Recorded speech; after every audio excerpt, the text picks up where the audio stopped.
1 minute until showtime. Hello, everybody. Welcome to a Friday edition of our pre-show here on the Computer America Show. Just less than a minute. Michael Miller is here. We're going to be talking about Windows 9 and why you think you need to buy a new PC. Some of the topics we'll be talking about tonight. And Ben became a gig walker. We're going to talk about that too here on the Computer America Show. So sit back, relax. We'll be starting in about 30 seconds.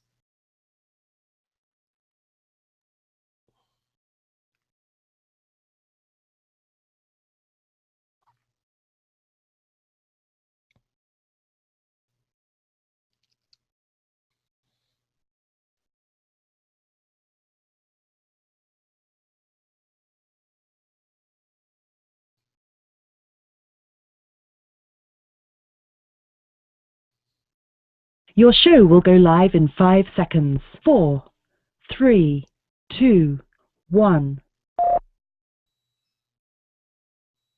Broadcasting live, it's America's longest-running national radio talk show on computers, Computer America, hosted by national columnist Craig Crossman. Look for Craig's weekly column in your favorite newspaper. This show is being beamed nationwide at ComputerAmerica.com. Keep it here for technology news, computer products, guest interviews, and your phone calls. You're listening to Computer America. Hello and welcome into the Computer America Show. It's the nation's longest-running, nationally syndicated radio talk show on computers. Computer America is heard around the world and coast to coast. And I'm your host, Craig Crossman.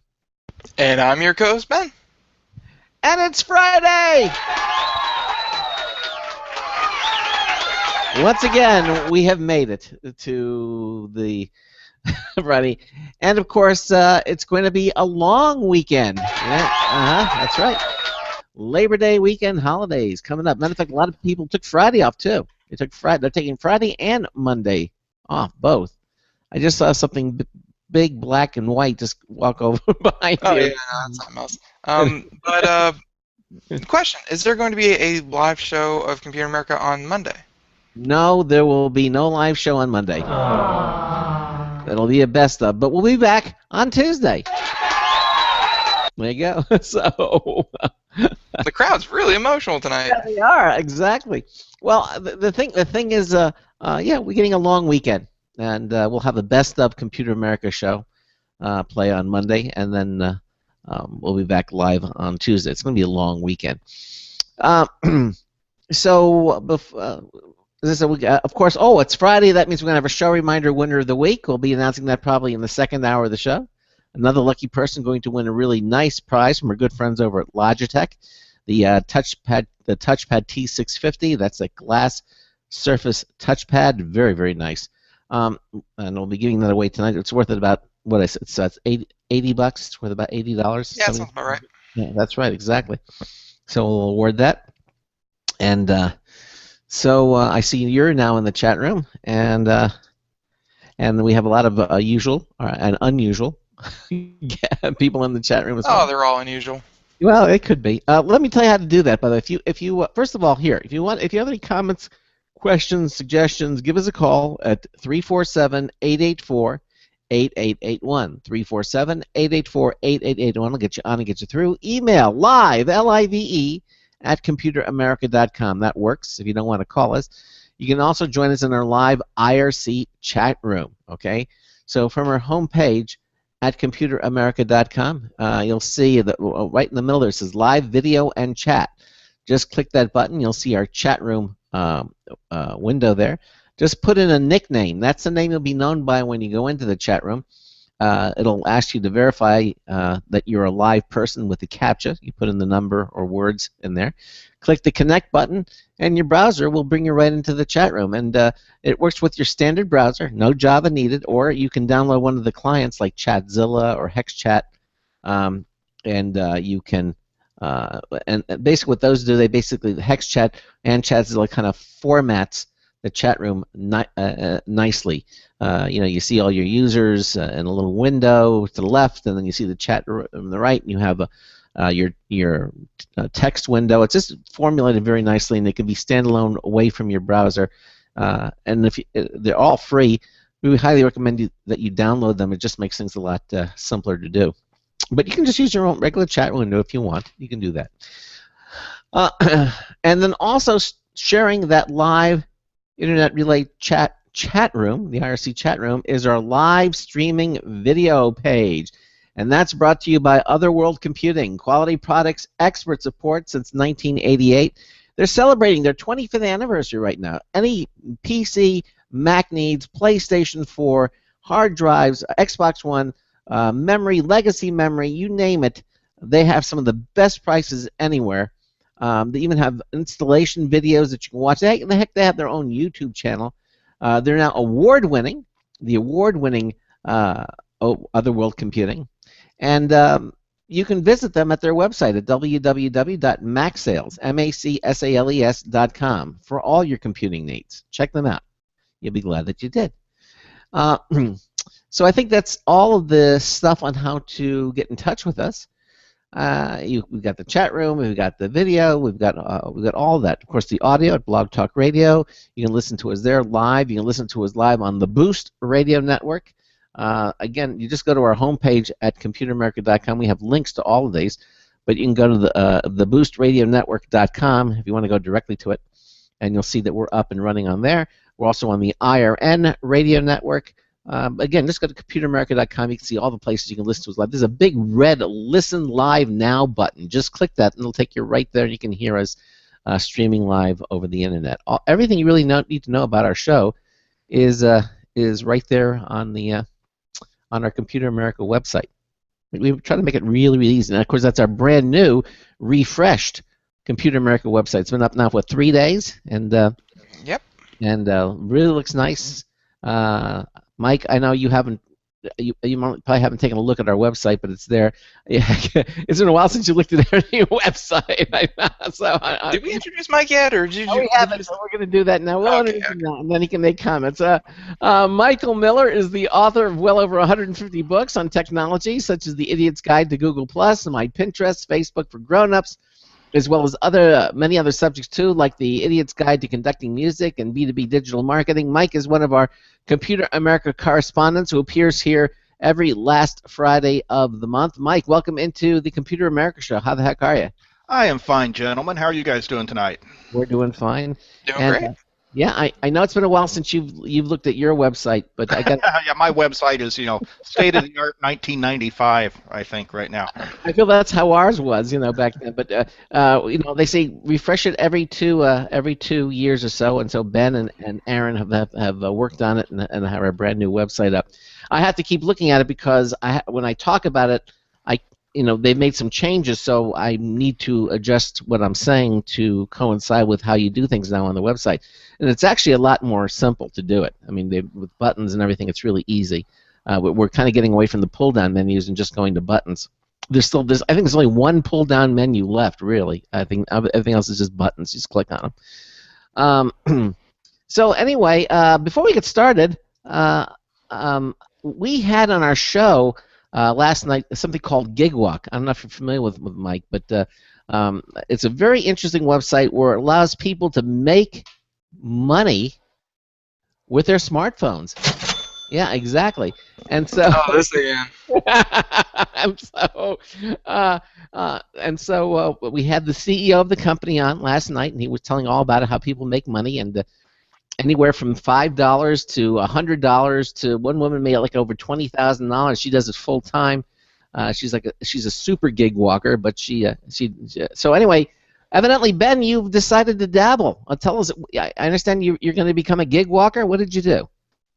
It's not like a cult, so just like you saying, Ben, you're going to become a gig walker. It's like, Ben, you become a Mormon. Like, not really. Not saying Mormon's a cult, but anything. But, it's just, I'm using it like I said that if I were to use it, I would, which is a gig, quote-unquote, came up near where I live, and it's only about, maybe a 2-3 minute drive. And, it was for the lowest possible amount, I assume, $5. But, hey, I'm going to be in the area anyways, so why not? And, this one is time sensitive in case we didn't cover this last night. So, I could sign up for it today, but it's only you're only allowed to actually do the quote unquote work between Saturday and Sunday. Okay. So now, when you signed up for it, did the little gig opportunity on the calendar disappear? I mean, you got that one. It's not available anymore now. It turns a different color, and then you can click on it. Okay. Since I don't have another app to check compare it to, I assume it's not there anymore. Okay, that's interesting.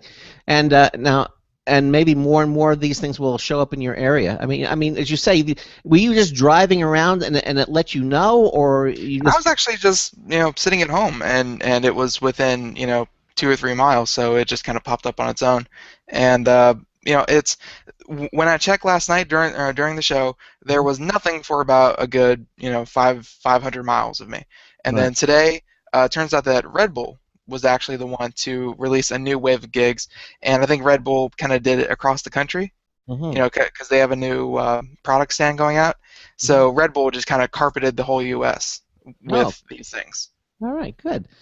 Well, when after Tuesday, when you come back, you let us know how you fared, and I'm kind of curious to see if you got your $5. Okay. Now, I'm curious. I mean, I was not listening in on the show last night. I was, sleeping or something like that.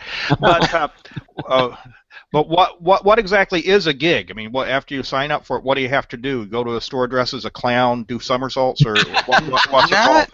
Not quite. It's not an entertaining gig like you think of with a band or anything like that. Oh, you don't have to bring your banjo then. All right. No, not quite. It's I know that many companies used to have, Craig compared them to secret shoppers, from way back when.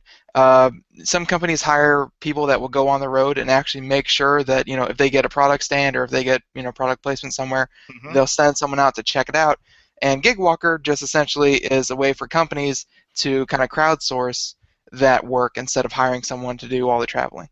Yeah, and it works on the smartphone. He has an iPhone, so it just little map appears and everything, and then he'll use his camera evidently to take a picture.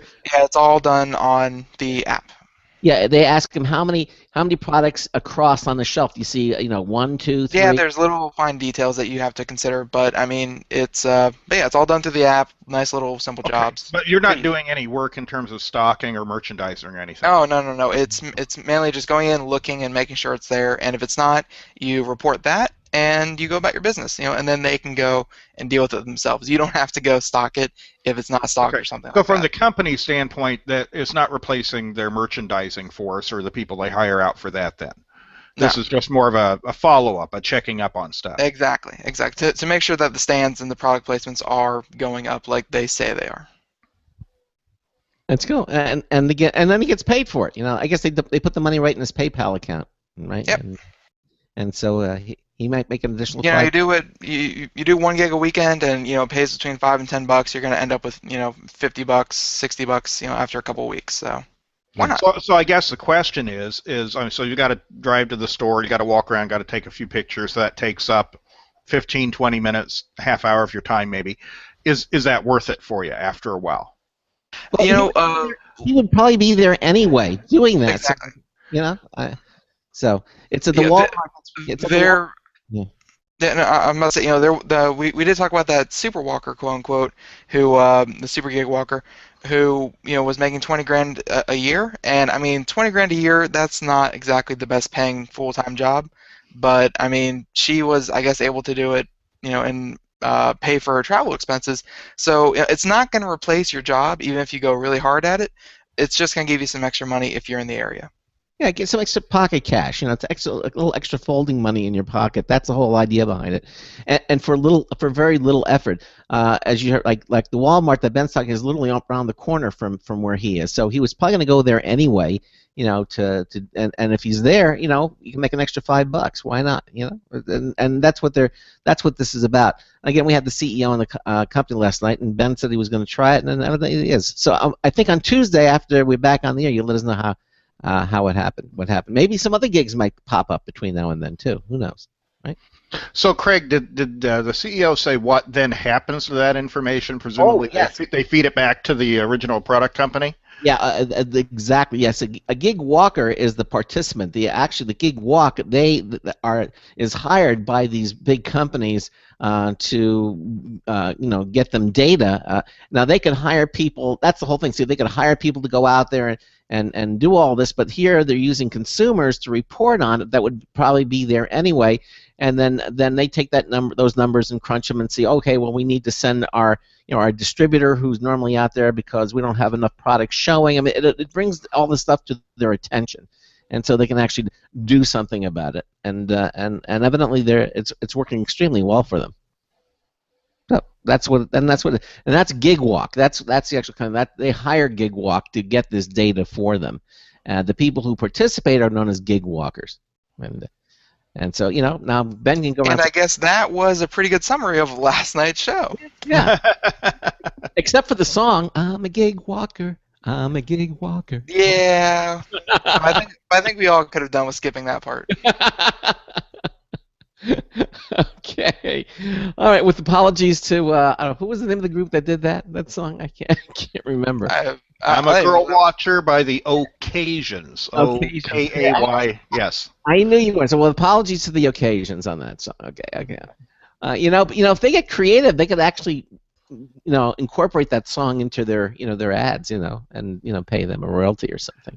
Definitely pay him a royalty on it. Yep. I think so. I didn't suggest that to him. I probably should have done that.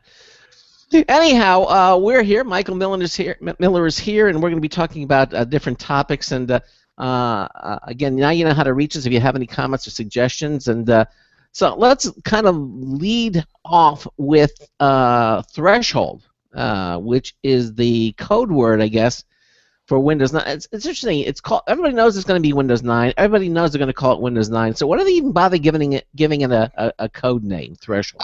Because tech companies have been doing code names for the past 30 years, and it's just the way they do it. I mean, why does Mac name all their operating systems after animals? Why does Android use, Jelly Bean and, Funnel Cake and all these names for their things? I mean, it's just something they do.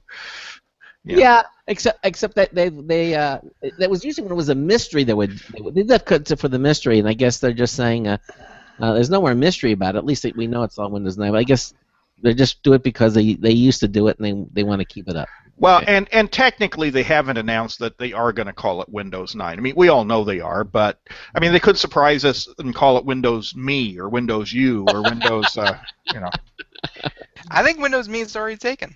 They had two exceptions. Well, they had Windows XP, which was not a numerical number. They went from 3.1 to XP. Windows Me skipped the numbering, and Windows Vista skipped the numbering. So. Well, what was Windows NT? There was Windows 2000, right? And there was a bunch. NT and 2000 were kind of off on the corporate end of things as opposed to the consumer end of things. So they were on a separate branch at that point of time.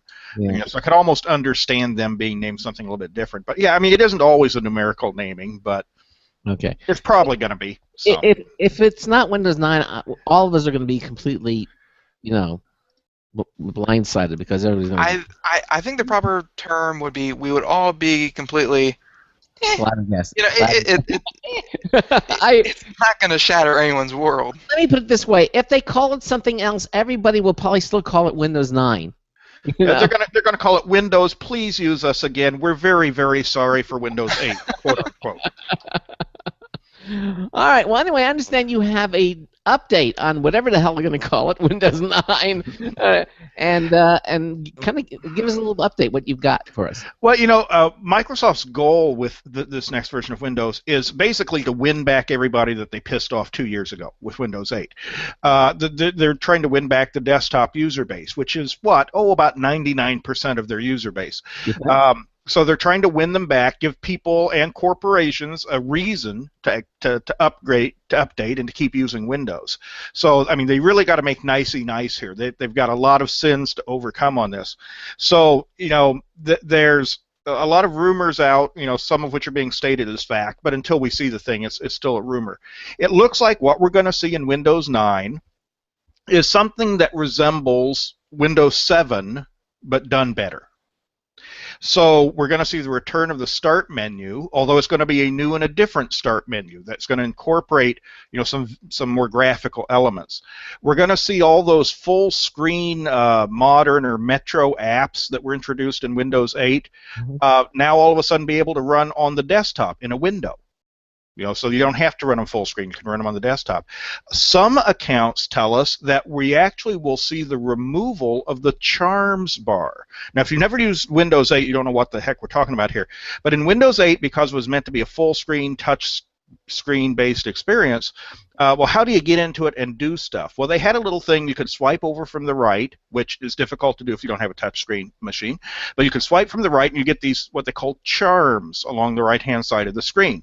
I think there were 5 or 6 of them, and they would basically let you do things like adjust settings and this and that and the other thing you do right from this charms bar. Well, the charms bar may have been a good idea on a touchscreen device, and I think that's debatable, but it certainly was a horrible, rotten, stinky, disgusting, foul, inexcusably bad idea on the desktop, because you don't do it that way, and it interferes with stuff. You go over to the right-hand side of the desktop to do something, let's say like close a window, and all of a sudden the stupid charms bar comes up, and it overlays on top of the desktop, and you don't know what the hell to do with it, and it was dumb. And but I figure once they added it to the operating system, they're never going to take anything out. But we're hearing several rumors that they're actually going to take out the charms bar, at least for those versions of Windows designed to be used on the desktop. Yeah, but Mike, how do you really feel about the charms bar? I'm running out of adjectives for expletives. Yes. Or synonyms for expletives, I guess, is a better word there. But I mean, everything they added into Windows 8 and the stuff they removed from Windows 8 were just really dumb ideas across the board, because all of the things were to enhance the touchscreen tablet type usage, and nobody uses Windows that way. I mean, the 5 people who bought Surface tablets, maybe, but past them, no. I mean, we use Windows on the desktop, so everything Microsoft did in Windows 8, basically took away from the desktop experience. I mean, it basically, spit in the face of 99% of Windows users, and you really don't want to do that to your customer base. I mean, that's kind of a marketing 101 thing. You don't want to take off that many people all at once. I mean, granted, when you make changes, you're going to annoy some people who like the old way of doing things, but in this case, it didn't enhance the old way of doing things. It was for a user base that didn't exist and hasn't materialized. Is who they built Windows 8 for. The people who are responsible for Windows 8, are they pretty much all gone from Microsoft now? Well, certainly at the upper levels they are. In terms of the guys doing the coding and stuff, who knows? They don't have that much turnover at Windows. They're too busy laying off guys from, is it Nokia that they folded in so they could kill? I mean, they're having some big layoffs at Microsoft right now, but they're not necessarily all hitting home in Seattle. But I mean, it was just a dumb mistake. And to be fair to Microsoft, it was not universally supported within Microsoft. I mean, there were huge divisions, even within the Windows division, on whether they should make these changes with Windows 8 or not, and certain people won that argument, and Windows 8 came out, and the people who lost that argument are now laughing at them because everything they said came true. So now when Microsoft's job is to fix it, to go back and to undo the things they did and do some more things that would have been, logical, natural extensions of Windows 7, and just get us back to where, the market, it wants to buy and use this thing again. How do you think historians will look back at 2002? Was it when the Windows came out? What, 2012? Yeah, 2 years ago. Yeah. So these past 2 years, it's 2016. At this point, we're back to how do you think people are going to look back on the Windows 8 debacle? Are they going to look at it like Windows Me, or is it going to be in a category all by itself? What do you think? Oh, Windows Me was nothing. I mean, Windows Me was a version of Windows 98 that just didn't work as well. It was just bug-ridden. It wasn't a strategic error. It was just poorly implemented. Same thing with Windows 7, by the way. Or Windows Vista, which came first? Windows Vista. Yeah, Windows Vista wasn't necessarily a bad idea. They threw a lot of bugs in it. They didn't test it out enough in advance. Whereas this is just a bad idea that actually kind of worked. I mean, it didn't have that many bugs in it. They kind of implemented a really bad strategy pretty well, but it was a really bad strategy. So I think this is going to go down as one of the biggest marketing blunders, and it really is a marketing / design blunder in history. I mean, it's just horrible. I mean, Microsoft, has come pretty darn close to single-handedly killing the personal computer market, because of Windows 8. Is this going to be in the same category as New Coke was? New Coke looks like a stumble in the dark as opposed to this horrendous drive over a cliff that Windows 8 was. No. And the sad thing is and they're going to fix it. Windows 9, if they do everything they're saying, is going to give us a good Windows again, and we're all going to like that, and that's good because everybody uses Windows. But it's taken them 2.5 years to just get back to where they were, to undo all their mistakes. And that's 2.5 years out of everybody's life, that nobody's ever going to get back again. And that's kind of the sad thing, that Microsoft didn't need to do that. They just really screwed the pooch across the board, and it's taken them 2.5 years to dig themselves out of the hole. But people who felt the way that you do still fortunately had Windows 7, right? That's a pretty darn good operating system, right? Well, yeah, Windows 7 is a very good operating system, and most people are still using it unless you had to buy a new PC. If you had to go to Best Buy or Office Depot or wherever and buy a new PC after a certain point in time, all you could buy was Windows 8 PCs. The corporate market is something different. Dell and those guys, Lenovo, are still selling PCs with Windows 8 or with Windows 7 on them. But out in the consumer market, if your PC broke, you were forced to go to a Windows 8 PC. Or you just didn't buy a new PC, which is what I heard from more people than not. It's like, yeah, I kind of like to buy a new PC, but I'm not going to do this Windows 8 thing. I'll keep my old one until it falls apart. I'm not going to do Windows 8. You mean you couldn't install Windows 7 in your new Windows 8 computer? You couldn't buy a copy, or you take the copy that you had, your installations, Windows 7 CDs, and install it on. That's probably a little more technical than the average consumer who just wants to go out and buy a computer is willing to do. Yeah, I mean, you go out and buy a computer, you get the guys in the blue shirts over at the Geek Squad, whatever color shirts they wear, to get it up and running for you, which a lot of people pay to do. Don't know why, but they do. And these are not folks who are going to go uninstall one operating system, wipe their hard disk clean, and reinstall a downgrade. That's just not what consumers do. The market has become more user friendly than that, so that people don't get under the hood like that anymore. I mean, you and I might, Ben probably does, but normal folks, your aunt, your next door neighbor, they don't do that sort of thing. So their option was keep the old computer running, or buy a new computer for $500 or whatever, but it's got this stupid Windows 8 thing on it, which nobody likes, unless you're running a Surface tablet, maybe. A question: how much worse, it was the whole Windows 8 thing than Windows Vista? Because Vista came out with a lot of big problems, and XP kind of sat as the reigning champ for a while. So I mean. Well, here's the thing with Vista. Some people had problems. Most people didn't. I got to tell you, I was running 4 or 5 PCs at the time, installed Vista on all of them, didn't have a problem with any one. I kept going, what's everybody's complaining about? I don't have any problems. Some people did, but it wasn't. It was a bigger thing in the press than it was in reality, I believe, in terms of the problems with Vista.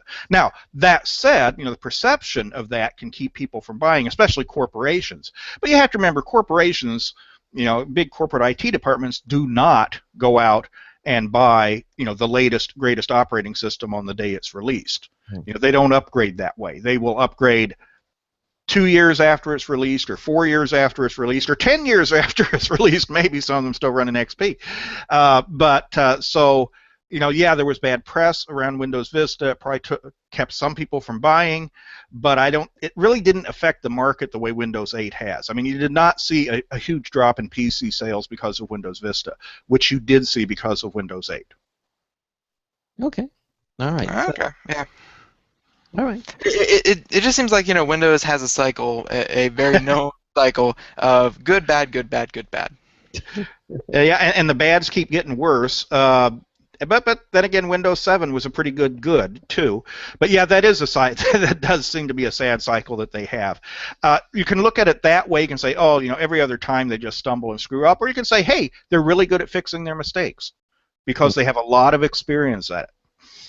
Well, it looks like we're about due for a good, I would think. If we're following this cycle, Windows 9 should be pretty darn good. Well, from what I'm hearing in terms of the feature set, I think everybody's going to like them. I think it answers all the problems. In fact, even more so. Like I said, I did not expect them to do something like removing the charms bar. I'm even hearing from one source that certain versions of Windows 9, like for example the Enterprise version, will not have the modern interface in it at all. any way, shape, or form. And I've only heard that from one source, so I don't know how true that's going to be. But it sounds like they're going well above and beyond even what people were asking for in terms of correcting things. So I think that's good. Now all they have to do is implement it well. If they come out with all the right features, but the thing's buggy as heck, then they've got a whole nother. Then they're back to Vista. Then they're back to Vista. Oh, Right. But you're saying you used Vista and you didn't really experience any of their problems. I didn't. I mean, what the main problems with Vista were hardware-related problems. That is, compatibility problems. That it worked on some hardware, it didn't work on others, and that seemed to be the issue. So if you had something that was compatible with, then you really didn't have any trouble. Yeah, you didn't notice any problems at all. But if you had that one device, that one thing, that one motherboard or whatever, it didn't work. I mean, the thing blew up in your face. Yeah. Yeah, not good. All right, well, listen, we're at the bottom of the hour break, and we're going to come already. Wow. Already, yeah. Time flies when you're having fun, or when you're gig walking, or when you're complaining about Microsoft. Exactly, which is a lot of fun, real evidently. This is the Computer America Show on the Blog Talk Radio Network, on the Boost Radio Network, on the IRN Radio Network. Michael Miller, author Michael Miller, is here with us for both hours. We're going to continue our discussion on Windows 9. And a little later, why you don't need a new PC anymore. Stay with us. Hey everyone, have you heard about the No hair removal device that's sweeping the globe? If you want to go weeks without shaving and get smooth, professional quality results, here's our favorite host, Cheryl, for No hair removal. Thanks. Hey gals, I love talking about my No. It's this cute little hair removal system that you can take with you and use almost anywhere at home or on the road. No more expensive in-office treatments, painful waxing, and no more wasting your valuable time. Got unwanted facial hair? No has patented thermocon technology that works on all hair and skin colors, so it's perfect for using on all body parts. And now you can take advantage of this incredible risk-free trial. Get the No, the facial kit, a travel case, and a $100 discount shopping card, and you don't risk a penny to try it. Try the incredible No hair completely risk-free. Call 1-800-953-5415. That's 800-953-5415. 800-953-5415. Looking for a best friend? Brother Wolf Animal Rescue has your best friend waiting just for you. The mission is to protect and enhance the lives of companion animals and the people who love them. Their no-kill rescue shelter is open year-round, making it easy for people to adopt their best new friend. This year, Brother Wolf will find homes for over 2,400 orphan dogs, puppies, cats, and kittens. All have ended up as an orphan through no fault of their own. Brother Wolf has created a safe, nurturing environment where these special animals can heal emotionally and physically until they find a lifelong home. Their life-saving transport program brings dogs and puppies from overcrowded shelters in the south to rescues in the north where homes are easier to find. Brother Wolf Animal Rescue is a 501c3 organization. To learn more about their life-saving work and to make a donation, visit their website at www.bwar.org. That's www.bwar.org. Help to realize Brother Wolf's vision when no animal is euthanized for lack of a home. Who's a good boy?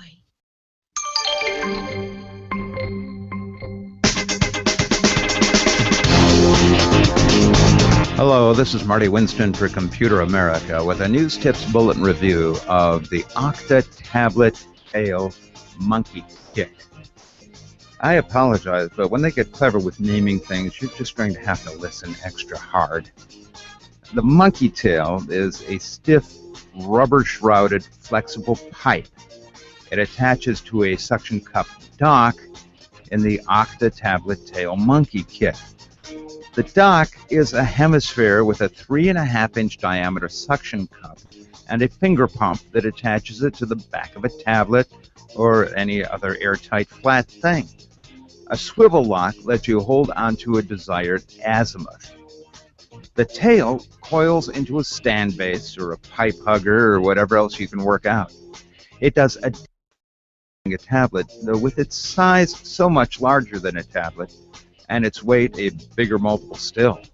The specifics of an intended application will determine whether or not this is a wise mounting solution. Bottom line, an Octa Tablet Tail Monkey Kit is a bold, beefy solution to wobbly handheld tablet hassles.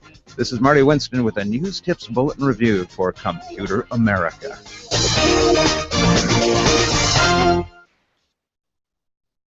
You're not. You're muted. Hi. Welcome back to the Computer America Show. I've never done this before. Yeah, it's this is all new to me, and it's 33 minutes past the hour. We have Michael Miller here with us, Okay. and we Sure. are doing. Sure. And you know, we're talking about some of the topics that he brought up. You know, right now I think we're still on Windows 9. Yes. Yeah. And We just started that, really. Yeah, we just started Yeah. talking. Yeah. did you announce the preview date for Windows 9? No, what Microsoft is talking about is having a public. They're not calling it public beta or public preview. I think they're calling it a technical preview. They call it something different every time, but it's going to be the same thing. It's going to be a public preview for anybody who wants it. They're talking about launching it sometime towards the end of September.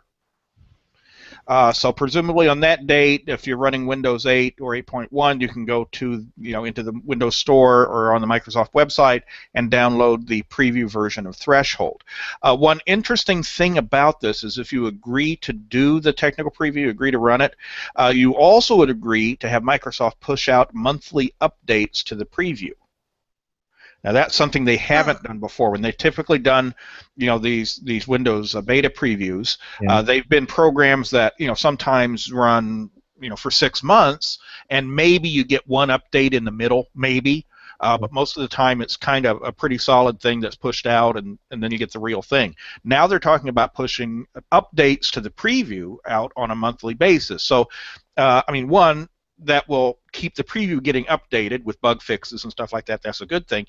It also is going to help Microsoft test a new technology that it's using to push out these regular updates, something a little bit different from the typical Windows monthly updates they've been doing so far. Do you think they'll ever develop a way to update without forcing you to restart everything? God, it would be nice, wouldn't it? I am so tired of saying, you must restart your computer. It will restart in 9 hours if you don't. Or it just restarts automatically, so all the stuff you had running in the, or is all gone at that point in time. Oh, I hate it. I hate it. But you can't update anything. I mean, try updating your phone. That takes, 45 minutes and a couple reboots also. So I don't know if there's a solution to that. Well, I don't know. I mean, was it with Linux? They upgrade that, and you don't have to reboot anything. I think for the most part, they just basically goes in there. You don't have to reboot the whole system. Chrome OS, you don't also. So yeah. that's There are systems out there.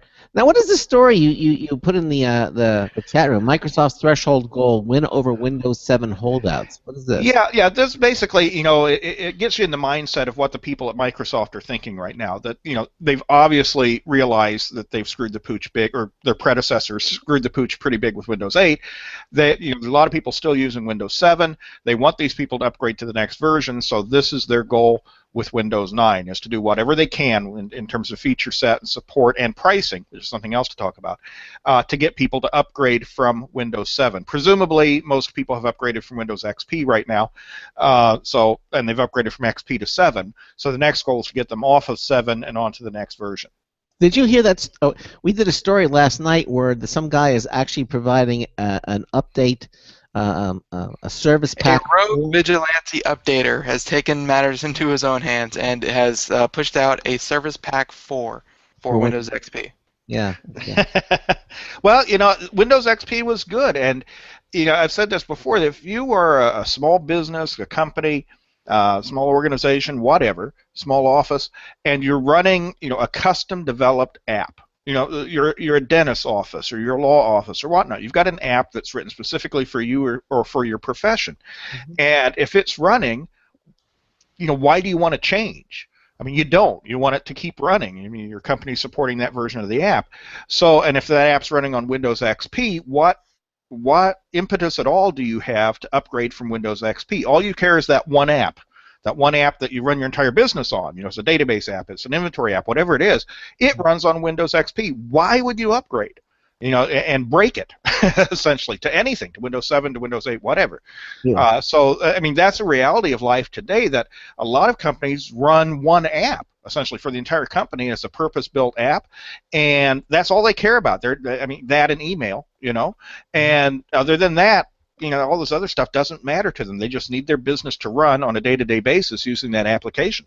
It's that old "if it ain't broke, don't fix it" mentality. Well, right? exactly, and we're not talking about something like a car that it actually does wear down over time. I mean, this is a computer. They don't. I mean, your hard disk can wear out, I suppose, but other than that, they can keep running for a long time as long as it's got the power that you need to do what you're doing with it. So, but if they have this one program that's doing everything, you would think that the publishers of that one program would say, okay, well, we have to update it so it works with the newer operating system, right? No, they don't. In fact, they try to minimize support and hassle as much as possible. I mean, I'd say back in the old days of computing, back in the late 1980s or so, my dad was running a video store, and we had a video store app running on, I think it was still on some version of DOS back then, and we didn't want it to if that app changed, we had to relearn stuff. I had to retrain employees, we had to redo procedures, we had to change our processes and everything. We didn't want any changes. It was working, it worked well. Occasionally something comes out, there's something new that comes out that we've got to deal with, but past that, you don't want the change. The change is bad when you have something working.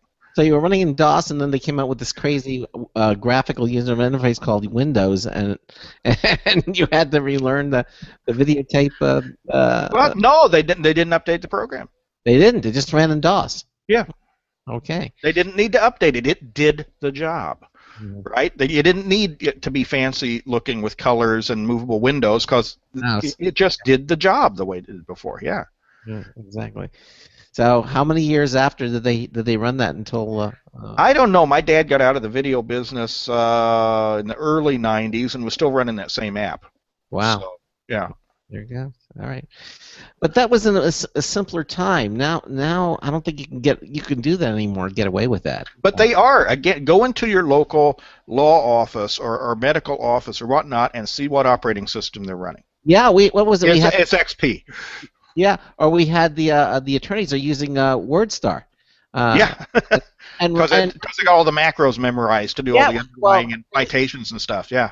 And we heard from an attorney saying, because we were kind of making fun of it, and he wrote to us and said, no, because we can do things with WordStar that we can't do with Microsoft Word, and so why do we want to relearn that? I mean, he made a very good point. But when he contacted us, so there you go. So I have this discussion with my my accountant from time to time because I use QuickBooks, he uses QuickBooks, and one time I made the mistake of updating my version of QuickBooks. He goes, "Why did you do that? Now your file formats aren't compatible." He was running like a 5-year-old version of QuickBooks, and he goes, "Now I've got to upgrade my version of QuickBooks to be compatible with your files, and you just caused me a lot of headache because how come you haven't updated in 3, 4, 5 years?" Well, he goes, "Cause it was working. Why would I want to change it?" Well, couldn't you save those files in the older Quicken format though for him? Not QuickBooks. Oh. For some reason or other, that didn't work that way. So. Quicken was pretty good. You could always save it in the older format, or the newer versions would read the older format. You wouldn't have all the additional bells and whistles, but it would read the older. And I still think they do that to this day. And that still might be the case in QuickBooks. He may have just been complaining to complain, but his point is why he had no need to update. Until and unless they quit offering support for it, which Intuit has started to do. They started to do about a 3-year window of support, I think. For their products now, so your impetus to upgrade is if I want to keep getting support, I guess I got to spend $100 or $200 or whatever on the new version. Yeah, I think Quicken Intuit finally realized the value of forcing people to update. They make more money. Well, the problem that Intuit faces now. I mean, we're kind of getting astray here. Not with QuickBooks, because QuickBooks is very well established in the business community, but with Quicken.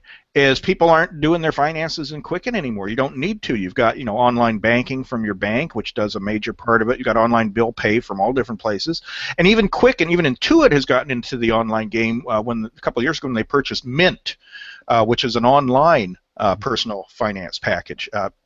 You get it for free. You use Mint Online for free. You get ads thrown at you, but it's one of those free things. Yeah, no, it makes a lot of sense. Okay, so getting back to Threshold, so the technical preview date has been announced, so now let's talk about you have acknowledged new features. What are some of these new features that they're acknowledging at this point? In terms of new features, mainly it's old stuff returning, like the start menu. Except the start menu is going to look different. It's going to have a text-based menu component, but it will also have an optional graphic component, which looks a little bit like a mini tile desktop. If you're into that sort of thing, you can do that on the start menu as well. So it's just going to be prettier and more customizable. You're going to get gotta look here. We're looking at some cloud-based backup is going to be built into Windows 9. It looks like. Oh, wait, well, let me stop you here. Now, going back to the start menu, you said there's going to be because I've seen a picture of it. You have the traditional text in the start menu. When you have your accessories and all that's there, but it looks like concatenated to it or stuck onto the side of that start menu. Looks like a small, as you said, a mini modern user interface. You mean like a terms bar? No, not a terms, but almost like a mini start desktop or start page anyway. The modern start user screen. interface, the modern interface or the Metro. And having not seen it in person yet, I don't know whether that's going to be just for modern style apps or those apps that have live tiles. I mean, that's one of the nice things about Windows 8.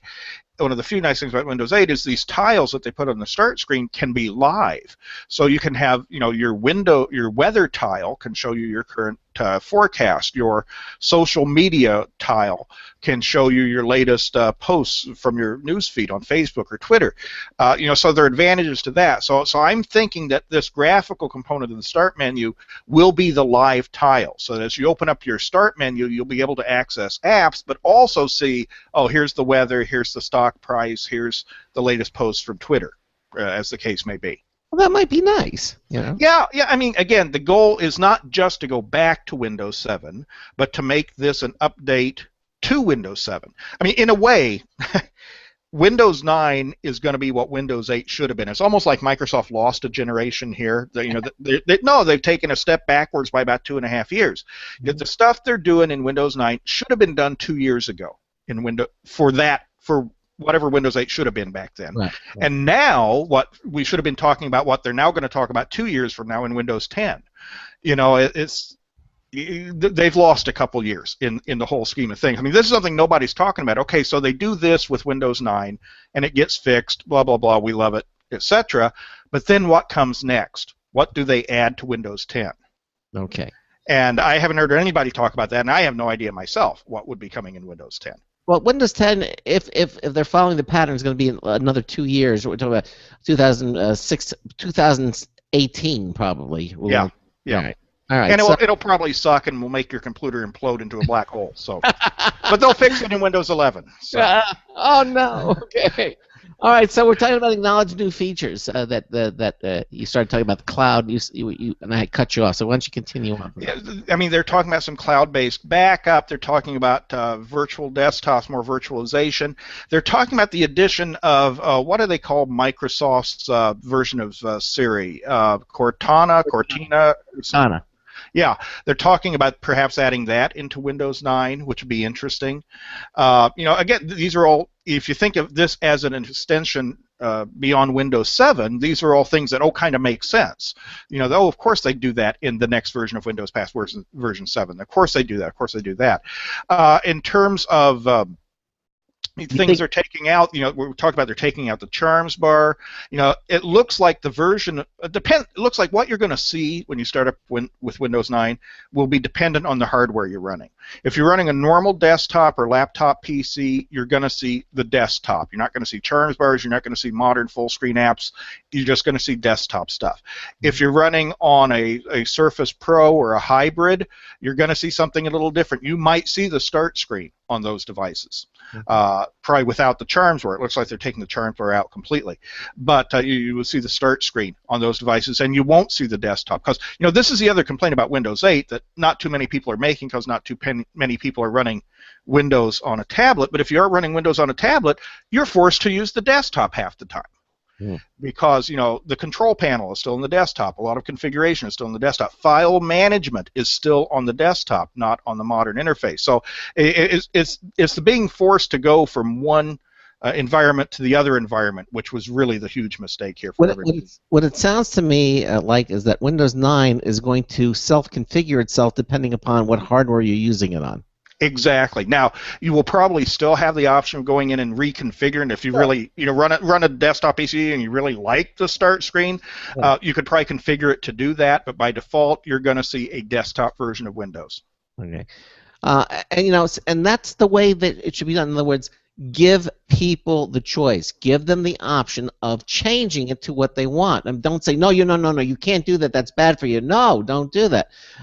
Show them when they first started up, this is what you're going to be. No, oh, you want to change it so it's this? Give them the option to. Then everybody wins. And that's I agree with you. Not all manufacturers do that. We talked a month or so ago. I changed from the iPhone to an Android phone, and one thing I love on the Android phone is I have choice now. Oh, I want to change this. I want to change that. I can do it. Whereas on the iPhone, I said, we're Apple, and this is the way you do it. And you're going to do it this way. But it works very well. So you don't complain about it too much. But I like having the choice myself, and certainly in the world of Windows. If they bump the majority of people into the environment that they expect, that they use every day, and then give them the option to change, whatever they want to, then everybody wins. Yeah, really. That is absolutely that. Like I could see them doing that with Cortana, where you had Microsoft SAM the entire time, but no one really ever used that unless they were looking for it. I mean, it was a neat little feature, but I could see Cortana, kind of being tucked away in the system accessories kind of deal. And if anyone ever wants to, try to control their computer, with voice activation, sure, they can go do it. But, don't make it an integral part to the whole thing. Yeah, I mean, you don't have the tail wagging the dog, which is kind of what Microsoft has done with Windows 8. Now, the only challenge as they add these, configurable options and pieces and parts into it is finding them. Which is why people like me write books. For example, if you want to do some of the special needs stuff today, if you need bigger fonts on the screen, or you need voice activation, or you need the system to read the menus to you, if you're hard of seeing, is that a phrase? Hard of seeing? Anyway, why not? I mean, you can do all that in Windows. I mean, it's great. The special needs stuff is very, very great, but it's hard to find. To find some of this stuff. You would think that you would put it in control panels, and you would have accessibility for all your handicap. You have when you're doing your screen, you have your printer control panel. That's how you would think they would do it. And so and control panel has control panel is a blessing and a curse. I mean, it's nice because everything but the kitchen sink is in there. Yeah. It's bad because everything in the kitchen sink is in there. I mean, you can go into control panel and do 42 clicks before you find the thing you want. And Microsoft's tried to change that over the years. I mean, if you recall, it may have been with Windows Vista. They changed control panel it used to be just a simple listing of everything that it could do. Mm-hmm. Well, with Windows Vista, they changed it to asking you some questions to be kind of more grouped by function as opposed to just an alphabetical list of things. But then you had the option going back to what they called classic mode. Right. Yeah. So you can still go back to that raw listing of stuff if you want to. And I'm torn on this because supposedly this new way of doing things should get you there faster, and I don't think it ever does. I'm still always clicking 42 times to get. In fact, I have my system configured right now so that if I've got control panel, I'm running my particular system I'm using right now. I'm running Windows 7, and I have control panel configured as a menu. So when I go onto the Start menu and I click Control Panel, I just get another menu with all the options from the Control Panel listed alphabetically. Yeah, I mean, I like, most people don't, but I like it that way because at least I can see what's all there and I don't have to guess. Well, is that a device or is that a system thing? I don't know. Okay. But in terms, so anyway, we're talking about when Windows 9 comes out. So we're looking at the technical preview probably in about a month. Towards the end of September. Looks like it'll be available to the public, again with the caveat that, if you're not very technical, don't do it. That it's not going to be perfect yet, and they're going to be, kind of tweaking it along the way. So, your Aunt Judy, you might not want to sign up for this, but, anybody listening to this program is probably safe. Then we're looking at the full-fledged public release of Windows 9 to be, I'm actually hearing now around April of next year. They're saying mid-year, but all the insider info I'm getting is saying more around April. I've already actually signed contracts for 3 books for Windows 9. Gonna start writing as soon as the technical preview becomes available. So all the book publishers are gearing up for it in that time frame. So what you'll be looking at is the technical preview when you're writing the Windows 9 book. Mm-hmm. Are you going to have to say that this is the technical preview book? Well, no, we don't do it that way. Microsoft has actually been very, very consistent on this over the past several releases. That what they release in the technical preview, the public beta, whatever they called it, is in terms of feature set is 99.9% there. So it's pretty safe writing about it at that point in time. Now, some of it may not work, or may not work on all devices at that point in time. But in terms of the feature set, they don't change much from once they release it in the beta format into the regular format. If they do, I mean, obviously we've got various checks and balances along the way that we can make corrections, changes to the books. But we've been pretty safe on this. Microsoft's been pretty consistent on it that way. We got a question in the chat room from Fort Star Fortress. Says he asked the question: any ideas on what the hardware will need to be for Windows 9? I haven't heard anything yet. That's an excellent question. Actually, with Windows 8, there wasn't much in the way of new hardware that was necessary. I mean, Microsoft, if anything, Windows 8 ran better on older hardware than Windows 7 did. I had a 5-year-old, 6-year-old, 7-year-old maybe home theater PC that was running Windows XP.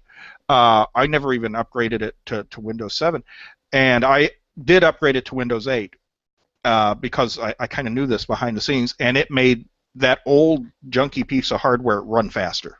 Windows 8 did. Really? Slowed down a little bit with Windows 8.1 for some reason, but with Windows 8 it ran faster. So, but I haven't heard whether Windows 9 is going to require new hardware or not. Certainly the things they're talking about interface and feature-wise, I'm not sure there would be a requirement for that. It's not like when they moved up to Windows Vista, I think it was, where they moved to the Aero interface, the kind of see-through windows and stuff. That required some more sophisticated hardware. But actually, since in Windows 8 they did away with the Windows interface, that was probably why Windows 8 ran a little faster than Windows 7 did. But in terms of the question, in Windows 9, I haven't heard a thing in terms of hardware requirements. Requirements or system requirements. How much memory is going to be needed, and all that at this point. But granted, when you have the newer operating system and you run it on newer hardware, it takes advantage of some of the things that the newer hardware or the graphics cards are capable of doing, which you can't do in the old, that were just not there. So right. Yeah. It will take advantages of all the newer technologies that we're seeing come out in the newer hardware. I'm sure. And the other thing is, Microsoft's stated purpose is to win over Windows 7 users. So I'm going to guess that it's going to have similar hardware requirements as Windows 7. If their goal is to get those people to upgrade, you're not going to need them to upgrade their hardware also. I mean, Apple is the same way. I mean, if you have a newer Mac than the older Mac, I mean, I have my Mac came out with 2006 or something, or 2009. So it's not quite 5 years. It's about not quite 5 years old. Yeah, it is 5 years old. But the certain features that I can't do, they have, for example, that the newer operating system can do. Like there's this sleep mode, but it's not really sleeping. Even though it's in sleep mode, it's still doing processing in the background. Well, I can only do that on the newer Macs. If the older Macs aren't able to do that. So there are certain feature enhancements that you get with the newer hardware that the new operating system will take advantage of. But if you have the older hardware, obviously it won't do it. But that doesn't mean but it's still going to work with the older hardware too. So I think Microsoft is sort of in the same direction. Yeah, I'm sure if you've got a PC that's been made in the past 4 or 5 years, again, since Windows 7, that you're going to be fine upgrading to Windows 9. The other thing we have not talked about is price. I'm hearing a couple different things, and they're both good. One is that for certain classes of users, and I don't know what that means. I don't know what certain classes we're talking about. The upgrade may be free. Oh. For other classes of users, the upgrade might be $20. Okay. And $20 is about as close to free as you can get these days. So they're going with the lower upgrade costs, like Apple has for a while. Now, if you recall, though, it was with Windows 8 where they were doing $20 upgrades, at least for a limited period of time for Windows 8. Yeah. Also, it was a special, buy one now, sort of thing. But it sounded like this may be just more of a standard price, whether that's free or $20. Personally, I'd prefer free, and not because I'm a cheapskate, but because I think Microsoft owes it to everybody. I think Microsoft ought to pay everybody $20 to upgrade to compensate people for the heartache and misery and just general malaise that resulted from the release of Windows 8. Would that surprise you if they did that? That'd be Gave a people first. money. Yeah, I got to, if I were a marketing guy, if I were working in marketing right now for Microsoft, I'd be pushing that so damn hard, because it would just, it'd be fireworks, it would be news, you'd get so much press out of that, it would be great. Yeah, Microsoft will pay you $20 if you take their new Windows 9. Yeah. Now, some people would argue that, one, that's a lot of money for Microsoft. Two, they'd argue that, well, actually, we're saying our operating system's so bad we have to pay people to use it. And yeah, I know the arguments against it, but the argument for it is just like, oh, can you imagine the headlines, the news stories, if that would happen? Yeah. But I think free would have almost the exact same effect. Say, look, if you're Windows, and maybe it's like, if you're running Windows 8, you get it free. If you're running Windows 7, you got to pay $20. Maybe that's the way they should do it. But honestly, given just how bad and how badly designed and positioned and strategized Windows 8 was, I think Windows 9 should be free. All right, well, we got another hour of the Computer America Show coming up. Michael Miller is staying with us. We're going to be talking a little bit about the discussion of inexpensive Windows PCs versus Chromebooks. And why would you want to choose one over the other? And also, who needs a new PC anyway? We're going to talk about that too. That's all coming up in hour 2 of the Computer America Show. We'll be right back. Stay with us. Broadcasting live. It's the only national radio talk show on computers to air every weeknight. Computer America. Hosted by national columnist Craig Crossman. The first hour's behind us, but there's still more of tech news, tech talk, and your phone calls. We're being beamed nationwide at ComputerAmerica.com. You got computer problems? Bring them on. You're listening to Computer America. Computers run the world, and we run computers. Call us or send us an email to live@computeramerica.com. Hello and welcome into hour 2 of the nation's longest-running, nationally syndicated radio talk show on computers. This is the Computer America Show, and I'm your host, Craig Crossman. And I'm your co-host, Ben. And we continue on with Mike Miller. He is here with us for both hours. Of course, we're talking about Windows 9. We're going to kind of move the conversation a little bit more now over to Windows PCs versus Chromebooks. But if you missed the first hour of the show, just don't worry, because you can listen to any Computer America show at blogtalkradio.com. Just go to our homepage at computeramerica.com, and you can see right there on our homepage we have the 5 most recent shows on the little widget that's there, the little Blog Talk Radio widget. Or you just click the archives selection on the menu, and you can listen to. It'll take you to the Blog Talk Radio site where you can hear all of our shows. We keep those live indefinitely at Blog Talk Radio. So now the other thing, of course, is that we're going to be doing our show reminder winner of the week. That's coming up a little later in the show. Someone's going to win that really nice prize from Logitech. So let's pick it up and continue on. Well, first of all, the recap of the first hour. Windows 8, bad. Windows 9, good. That was the Cro-Magnon version of that. Okay. Okay. So it wasn't inaccurate though, so got that going for it. Very accurate. Yes, it was. Very accurate. Okay, so now we're gonna shift that. Of course, if you have a comment or question you want to talk to us, 347-884-8881. 347-884-8881 will get you on and get you through. So I want to move the discussion now to inexpensive. Do I really want to use the word cheap? Yeah, why not? Why not? Well, because they are cheap and they are inexpensive. They're both. I mean, cheap has a connotation of quality, and certainly in terms of look and feel and build on some of these things, I think cheap is a good descriptor. But that doesn't necessarily mean bad. We buy cheap. So, you want a cheap lunch, you go to McDonald's or wherever. That doesn't necessarily mean bad. That's true. It's just what it is. All right. So a $200 to $300 Windows PC versus a Chromebook at a similar price. And I guess the question we want to ask is, why choose one? Why choose one over the other? Okay. Well, first thing we have to look at, I think, the background here. Chromebooks have been hot for the past year and a half, 2 years or so, for a couple reasons. One of which is price. That you could go out for $199. $249 maybe tops, somewhere in that price range, and get your cheap little Chromebook. And I don't use cheap in a pejorative sense at all. I mean, it is what it is. And it's very simple to use. It's a very fast computer. It's not complicated at all. You don't have to worry about installing apps and that sort of thing. All you need is an internet connection. It does what you need it to do. And they've been very popular in that time frame, especially, not exclusively, but especially in the education market. You'd be surprised at the number of schools, when they had to choose between iPads and Chromebooks for their students, went with Chromebooks because they're more functional.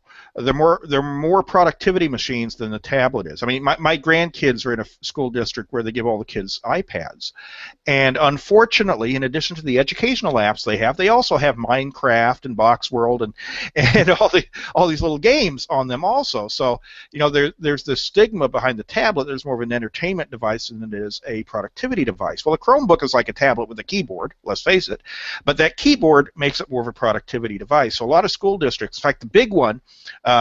Google it, read your news reports, is the Los Angeles school system, where they had designed, they had constructed, they had built a contract for iPad use and then tore it up and started from scratch, and it looks like they're going to go either with low-priced Windows PCs or with Chromebooks instead of with iPads out there. So it's an interesting story, more than we can cover here, but for the education market, I think that's kind of interesting. In any case, so people have been buying these Chromebooks left and right, primarily because of price, okay? So what happens if two things happen? One, if Chromebooks go up in price, which they have. You go to Best Buy today, go to the Best Buy website, the lowest price Chromebook I think is $230 or something like that now, but what you see is a lot of $299 Chromebooks. Not $199, but $299. The new generation of Chromebooks is coming out more fully featured and thus higher priced. That's situation one. Situation two, Microsoft is saying, hey, Google's eating our lunch in this segment of the market, so let's come out with a Windows PC that looks and smells like a Chromebook. 11-inch screen, no hard disk, solid state memory instead of hard disk, cheapy little chiclet keyboard, and a cheap version of Windows. Okay, they're doing this by essentially giving Windows away to the hardware manufacturers, and so that they can sell $199 Windows PCs this Christmas. So we're actually going to see reversal of last Christmas. Last Christmas we had $199 Chromebooks and $299 Windows PCs. This Christmas we're going to see $199 Windows PCs and $299 Chromebooks.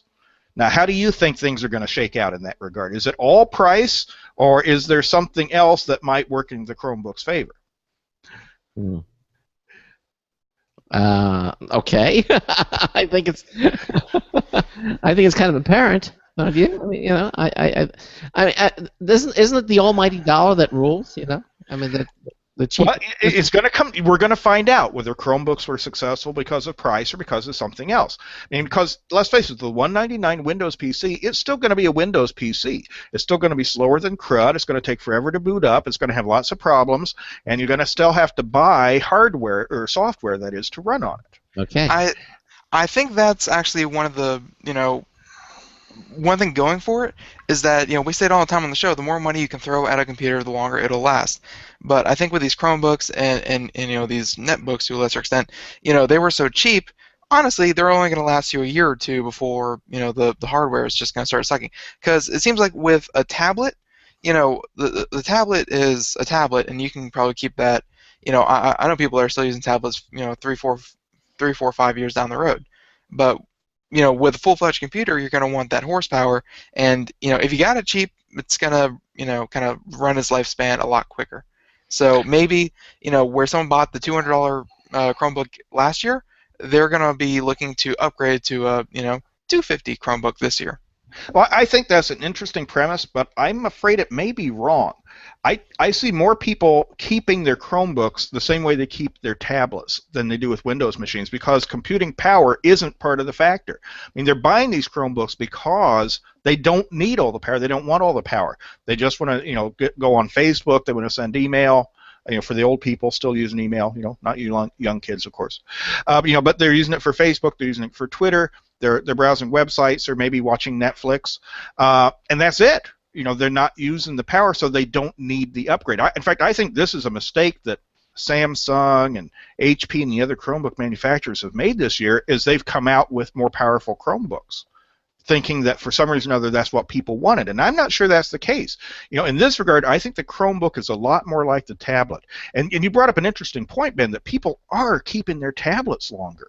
They're, Apple's it looks like the tablet market has peaked. That we're seeing almost a decline now in tablet sales.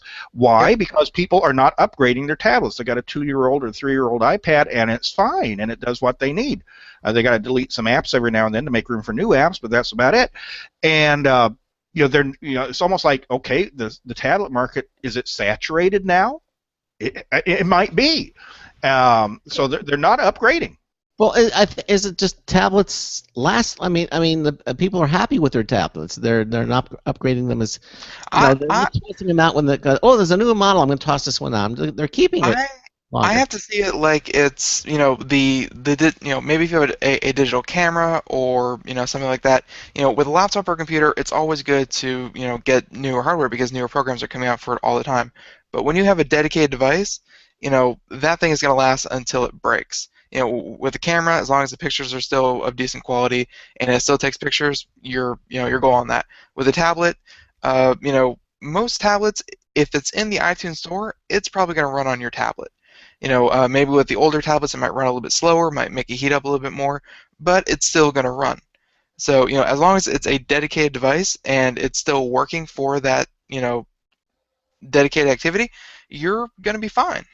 And I would argue that the Chromebook fits into that same category. People are not installing, more powerful apps on the Chromebook. It's like the tablet. You're using web-based stuff on it. So, the web-based stuff that ran 2 years ago is the same as the web-based stuff that runs today, basically. You don't need much more in terms of power from your Chromebook to run it. So what do you get from some of these newer, higher-priced Chromebooks? Well, some of them are larger screens. They're arguing, we're doing 14-inch screens now instead of 11.5-inch screens. Okay, there's maybe something there. Some of them are coming out with, particularly like the Lenovo's and Dell's and people like that. They're coming out with Chromebooks that actually don't feel like cheap plastic toys, and maybe you pay a little bit more for that. I don't know. And then they're coming out with a newer breed of processors which run faster and run cooler. And I got to tell you, the running cooler is probably a good thing if you ever held one of these things on your lap for a while. But the running faster, I'm not sure that it's necessary. I mean, I don't see people coming to me with their old Samsung Chromebook saying, "Oh God, I need something that runs faster." I mean, you just don't hear just as you don't hear that from somebody running an iPad. Somebody might say, "Oh, I'd like to have that fancier screen," but other than that, they're not saying, "Oh, I need a faster iPad." I've never heard that from anybody. So, I think Ben's right, but I would put the Chromebook in the category of the tablet in that regard. Okay. All right. So then the question is if somebody buys one of these new $199 Windows PCs, which is going to look like an old Chromebook, okay, what are they going to use it for? Why are they going to be buying that as opposed to a Chromebook or a tablet? Or are they all three going to be kind of serving the same purposes? Okay. Well, a cheaper Windows computer. I mean, if they did decide to do that, then I think you would move that product out of the category that we were speaking before, where if it works and it's all web-based, and it has an app store that you can pick from, it'll be fine. But as soon as you turn it into a full-fledged computer, cheaper's not always better. Go for the bargain, but don't skimp, where you can't. Well, it depends on how people use it, and I think you're right there. But, okay, so you're going to have, this Windows computer isn't going to have a 500 gigabyte hard drive. It's not going to have a CD drive in it. It's going to have 16, megabyte of solid-state memory. The gigabytes of solid-state memory, that is. So, that's all it's going to have. It's going to be like the Chromebook in that regard. I mean, you're not going to be able to install software on it. It's going to be a Windows machine that unless you hook up an external drive, you're not going to be able to install much software on it. So in that regard, it's almost like they're forcing the usage pattern. You're not going to use one of these $199 thingies to run Photoshop. or to play Halo Yeah. or whatever. You're not going to have the storage capacity to do that. Okay. Well, But because it Yeah, is sorry. a Windows machine, are people going to be compelled or enticed or just feel like they could or should install software on it? Ben, I think because it's a Windows machine, I have to run Office on it. Or are people going to look at this and say, oh, it's a cheaper way to run Office, where in reality it's not going to be? That's probably what I'm going to think is happening. If it's cheap enough and it's and its definition clear enough that this is not a full-fledged computer, but it's something that can run certain apps very, very well, then it'll be fine. It'll be lumped in with a Chromebook, and it'll be just another alternative, just like Apple phone, Windows phone, what have you. But if people look at it and say, oh look, cheap computer, this is going to be great. I can do anything I want for a really, really cheap price, they're going to be disappointed. And that's an interesting case right there. Could this be a bigger disappointment than a success? Because in terms of doing what you need to do on it, it's no different than a Chromebook. You can use Google Docs, online docs. You can use Office online, for that matter, on this thing. You don't have to install a local version of Office. You can use the web-based version of Office, which is out there for free. So all those things are kind of the same between the two. But if people are thinking, as you said, oh, this is just a cheap Windows PC, it really isn't. And are they just going to end up with more dissatisfied customers rather than getting their share of the market from Chromebook? Exactly. Okay. So let's continue on. So which would you? I mean, again, I guess the answer is which you're going to recommend. Obviously, the old tagline is going to be, well, what is it you want to do? And maybe that's not such an old tagline. Maybe that basically sums it up. What is it you want to do? But, I think for low-end productivity, such as Facebook and email, and even using Office on the web for that matter, that any $199 PC will do the job. I mean, a tablet will do the job, but not as well because you don't have a keyboard. But I mean, if you think of one of these things as a tablet with a keyboard, then okay, it'll do this low-end productivity stuff quite well. And it doesn't matter whether it's running Chrome or whether it's running Windows, at least from that standpoint. Now, you still have the issue of which is going to be more reliable, Windows or Chrome, which is going to be easier for the school's IT department to take care of, Chrome or Windows. And, in terms of maintenance and upkeep and all that, Chrome actually, I think, has some benefits that Windows doesn't. The fact that it is a web-based operating system that gets updated automatically, you don't have all the old overhead, from decades of the operating system that you have to support. I mean, that's why Chrome runs so fast. I mean, I think there are some advantages to Chrome in that regard. But the problem this year is that Microsoft might have the low ground. Like I said, it's a reversal of what we had last year. We're going to see $199 Windows PCs where I'm looking, at Walmart and Best Buy, and I'm looking at $249, $299, $319 even for Chromebooks. And even if you say, I like Chromebooks better because, you don't have the upkeep and the whatnot, do I like them, $50 or $100 better? At the same price, I think Chrome has an advantage. I think Chrome could beat a Windows PC at $199. But I'm not seeing too many, if any, $199 Chromebook PCs, at least on the market right now. All right. And I'm not sure that Chromebooks, even with real or perceived advantages, can command a significant price increase over Windows PCs. You're probably right on that. Chromebooks are, they were sold on being the cheaper, but yet still good alternative. So, to raise the price and think that they're going to stick with it, might not work for them. It might not work out for them. Yeah, I mean, right now, who's got the cheapest Chromebook out there? It is. Someone says the $149, I think. Not HP. No, Acer has some last year's models still on the market at $179 or so. Everything else that's currently available is up $249 or above at this point. Is that because they have the hard drives now in them, or No. These are still solid-state drives. Now, now you talk about hard drives. Now, I'm going to the website of a retailer that starts with BB and is located 10 miles up the road from me. And at this particular retailer, I've sorted their notebook PCs by price, and the lowest price model is an Acer 11.6-inch laptop with 2 gigabytes of memory and a 320 gigabyte hard drive, and no DVD drive, but it does have a hard drive for $199. Oh, that's good. Yeah, they have a 15-inch model with a 500 gigabyte hard drive and 4 gigabyte of memory for $229. Now these are not, these aren't Chromebook-like machines. These are machines with hard drives, you can store real programs on, are coming down into that price range. So I find that kind of interesting also. I don't know whether this is just for the Labor Day specials or what, but, again, you got your choice of a Chromebook with no hard drive for $279 or a Windows machine with a 320 gigabyte hard drive for $199. I'm thinking that Windows machine looks like a pretty good buy right now. All right. Jonathan in the chat room says that the more you pay for a Chromebook, the better the quality, which... there is something to that. I mean, yeah, if you go back to the best sellers last year, it was the Acer, which was around $199, and the Samsung at $249. Between the two of them, they had the market. And they're pretty cheap little machines. I mean, I got to tell you, I've got one over here, and I let my grandkids play with it, and because it's like a tablet with a keyboard, but it feels like a cheap machine. I mean, cheap is a good descriptor. Not bad, but cheap.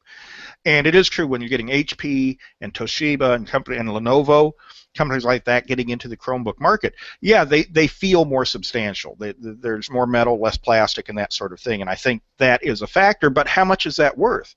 I mean, if I'm looking at the HP machines, I mean, we're talking about. I'm looking at one right now at another website for $319 for a 14-inch Chromebook. And yeah, the keyboard feels better, it feels more substantial, it looks better, it's got a better fit and finish, but $319? Really? Really? Really? That just doesn't seem right, HP $329, another Acer at $279, and Toshiba at $259. I mean, yeah, they're better built machines, but do you want it? Do you want or need a better built machine? I mean, or do you just want something pretty cheap? Yeah. And I guess they're really kind of closing that gap between a lower spec full-fledged laptop and a higher spec Chromebook.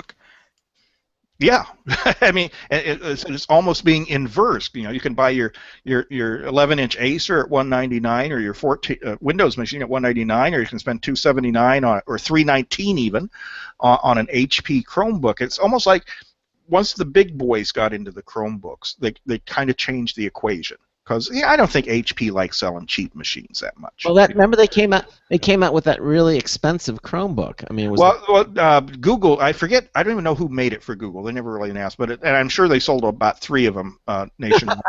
The Google Pixel, it was selling for like $1,400 or something like that. Yeah, exactly. Yeah, I mean, it was more of a proof of concept than it was an actual product, and Google pretty much admitted that. I mean, it was interesting, but no way anybody was ever going to pay $1,400 for a Chromebook. Never, ever, ever. Did it have any? I can't even remember if it had a hard drive in it. No. Didn't even have a hard drive. Wow. I mean, the original specs for the Chrome operating system specified no hard drive. Now, I believe Acer maybe came out with one hard drive model a year ago and had it on the market for a couple months before they pulled it. But basically, the specs say no hard drive in the Chrome operating system. It's designed to be all web-based stuff. Yeah. But there's some things that you want to keep on your computer. Well, you can plug it. Maybe you could plug it in an external hard drive or something. Yeah, you can do a USB drive or whatever. But everything is being stored on the web now. I mean, Google's concept is look at this whole package of services we have to offer. We got Google Apps, for spreadsheets and word processing stuff. You don't need a program. We got it on the web. We've got Google, Gmail for email. We've got Picasa and Google Plus to store your photos online. We've got Google Drive to store practically anything else. We give you terabytes of storage for free. So you don't need what do you need a hard drive anymore? You just store it with us. We're Google. Trust us. I hear Google is also coming out with a new streaming service soon. So you don't have to store your music anymore. Oh well, a revamped streaming service. They've got a streaming service now with Google Play. I mean, why do you need a computer? And let's face it, this has been proven by the tablet market. I mean, Google, everybody else is looking at the tablet market and saying, well, they don't have hard drives. What do? Well, everything's out there on the web. So why, everything's streamed. Netflix is streamed and Spotify is streamed, and we've got Google Drive and Dropbox and whatever else out there, Apple iCloud. Why do you need hard drive stuff? Don't even bother with it. And they pretty much said that along the way with the CD DVD drives, saying, well, if you're using all the web-based software or you're downloading your software from the web and nobody's buying CDs anymore to listen to music and few people are buying DVDs to watch movies, but why do you need that drive in your device? We don't need it in a tablet. Why do we need it in a PC? And I think that's a fair question. I think the way most people, not in business, okay, not in the enterprise, but most consumers, the way they use PCs is the same way they use tablets. I mean, why do you need a hard drive? Until all those cloud-based services, quit working and you can't access the internet because you're in Zimbabwe or something. But of those minor, annoyances aside, why do we need a hard drive? Yeah. I see a man with 3 hard drives on his desk and one around the corner, and why do we need hard drives? I see it the same way as the people who prepare for the apocalypse. It's like, you can store 3 months of water, 15 months of food, and enough weapons and supplies to last you 10 years. But if there's ever anything that really happens that you're gonna need all that stuff, you got bigger problems to worry about. Just like with a computer, if you don't have internet, then you have bigger problems to worry about. Then why can't I stream Miley Cyrus? Why not? Well, I'm a belt and suspenders guy. I know Craig's literally wearing a belt and suspenders right now. I'm more figuratively in that regard. I'm sure he calls them braces, however, and we understand. And he's got his bow tie packed away in his hip pocket. But the fashion statement, come on. Hey, I used to, when I was in the corporate world, now that was 20 years ago, I dressed the same way. But I have, my local storage on my computer. I have everything backed up to an external hard drive, and I'm using an online backup service also. So, I'm a belt and suspenders guy. And when it comes to my music, I don't download the stuff. I buy it on CD. So I actually have an additional level of backup that if my computer fails, if my external hard drive fails, if my online backup service goes out of business, I still have the original CDs I can still rip the discs from. So I'm paranoid, perhaps, or obsessive, or compulsive, or all three. I'm not sure. A control freak, because that's what starts. He says, I need my hard drive because I want my data under my control. And if for some reason he feels that when it's in the cloud, it's not under his control. Well, and there is that. I mean, interesting, larger companies, enterprises are moving more towards cloud storage and cloud apps, but it's a very slow move, because the ultimate control freaks are the IT people out there in large corporations. They're the ones who are still running Windows XP, and they'll shoot you if you walk in the door with an iPhone or something, an external device that you can plug in via USB. They tape over all the ISB or USB ports on all the computers, and they're that kind of control freak. So it's been a slow move for them, but they are starting to move towards cloud-based storage because there are advantages to it. I mean, there's a significant cost advantage, especially if you're talking about the large amounts of data that a large corporation might store, but also the fact that you can access your data from anywhere. It doesn't matter, whether somebody's on the road or working from home or in the office. If you've got a big company with offices in New York and Los Angeles and Peru and wherever, I'm talking about Peru, Indiana, of course. That's a big tech hub. Wherever you're at, you can collaborate on stuff, collaborate on projects. So there's a lot of advantages to this cloud-based stuff. However, there are still, privacy concerns. There's still security concerns. There's still, what if this company we're using goes out of business? What happens to all of our data? Even Amazon, who's probably one of the biggest cloud-based storage providers, has had outages. These things do happen. And if you're depending solely on the cloud, you are kind of at the mercy of that. Yeah. That is true. That was true. There was that huge outage from Time Warner on Tuesday, I want to say, where 11.5 million people woke up without internet for a couple hours. Yeah, so if you're relying on cloud-based storage or services, you couldn't do anything. If I was writing and I had my latest book out there in the cloud, which I don't, I wouldn't be able to write. If I was using Google Docs or Office Online to write, I wouldn't have been able to write. I would have had to sit here at my computer and play solitaire or whatever, because all my cloud-based games I wouldn't have been able to use all of them, right? See, the picture that just popped in my head is like, no internet. What do we do? And you see Mike Miller there with one of those big, thick, old wax candles, dipping his pen in the quill, or his quill in the inkwell, and scrolling, writing his book. I got to tell you, I took my grandkids to the Minnesota Children's Museum yesterday, and they had a room where they had all sorts of crafts and stuff and Legos and build stuff. And they had two things. They had an old stereo system with a turntable that my kids are saying, what is that? And they had a typewriter, a manual typewriter. And I love my 7-year-old grandson Colin spent 10 minutes trying to figure out how the typewriter worked. No. That you press this key and this thing comes up here, and you go to the end and the thing scrolls up. He was just having a blast trying to figure it out, and I was so proud of him. He's a budding Clark Kent reporter there I got going on. Did you explain to him what it was? I mean, did he understand what it was? Well, he kind of grasped because it had a piece of paper in it, and you hit the keys, and he got that figured out. Okay. But figuring out how it worked, and that was all that interested him, the mechanics of it. And that was kind of cool watching him do that. He didn't worry about how you edit, how you delete the words or move them around or none of that. He's not old enough to edit yet. The spellings are still allowed when you're starting second grade. I see. I understand. Give him a year or two, and it might be different. But yeah, exactly. I got to tell you, I don't know how I could write on a typewriter these days. I make so many mistakes as I go along. I have to cut and paste and erase and everything. But we're old enough to remember working on typewriters. And Mike Nesmith's mom made it rich from whiteout. So there you go. Yes, we old folks remember what it was like to do those things. A selector that would erase what you had typed, character at a time. You could do that. That was kind of cool. All right, listen to the Computer America Show on the Boost Radio Network, on the Blog Talk Radio Network, on the IRN Radio Network. We're going to have a show reminder winner of the week coming up, a News Tip Pulitzer review from Marty Winston. All that's happening. Stay with us.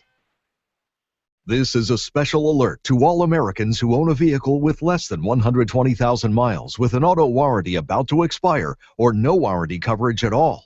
Due to a decline in the economy and major car companies filing for bankruptcy, Cover America Auto Care has announced revolutionary, inexpensive mechanical breakdown coverage that is now available to the general public to save consumers thousands on auto repairs. An open phone line has been established for drivers to call who own a vehicle that is less than 10 years old for a free 5-minute quote and to see if you qualify. The number is 800-483-2514. Drivers who are covered with this auto protection will not have to pay for a covered repair again. This is the auto coverage now sweeping across America at a fraction of what dealerships charge and is now available to the public by calling today. The number to call is 800-483-2514. 800-483-2514. That's 800-483-2514. Don't complain about your cable bill going up and up and up. Do something about it. Grab a pencil and jot down this special number. 1-866-663-MY-TV. The more cable TV rates go up, the better digital satellite TV looks. So, disable the cable and get more of your favorite channels in 100% digital quality for less money. Call 1-866-663-MY-TV right now to sign up for packages starting as low as $19.99 and up to 4 rooms. And there's no equipment to buy. That includes your free HD TV upgrade, your free DVR upgrade, and your free professional installation. And the best part, the pristine digital picture and sound. Call 1-866-663-MY-TV. So, what are you waiting for? Pull out your major credit or debit card. Call 1-866-663-MY-TV. 1-866-663-MY-TV. Disable the cable, cut costs, and get more. Call 1-866-663-MY-TV. 1-866-663-MY-TV.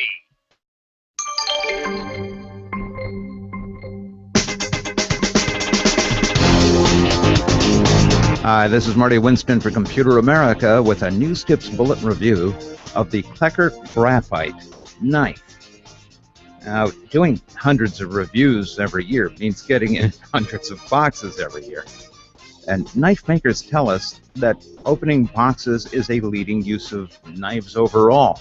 It's behind their use as kitchen cutlery, but ahead of anything else like hunting or tactical use. And we are, after all, limiting our coverage here to knives as tools. We've had dozens of knives in for review, and our favorite so far may have just arrived.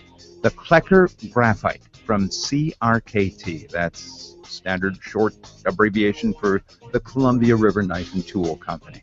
It's named after designer Glenn Klecker, and its graphite G10 side trim. It has both a blade top button and a hinge back push that lets you flip it open, fully open, with a single move. Once open, it locks to stay open. That's a safety feature to keep it from closing on your fingers until you squeeze the back of the frame to unlock the blade. The stainless steel frame is skeletal, which helps reduce weight while looking cool. The 3-inch blade option we chose is smooth on the tip half, and serrated on the rear half. This was a 6-box day.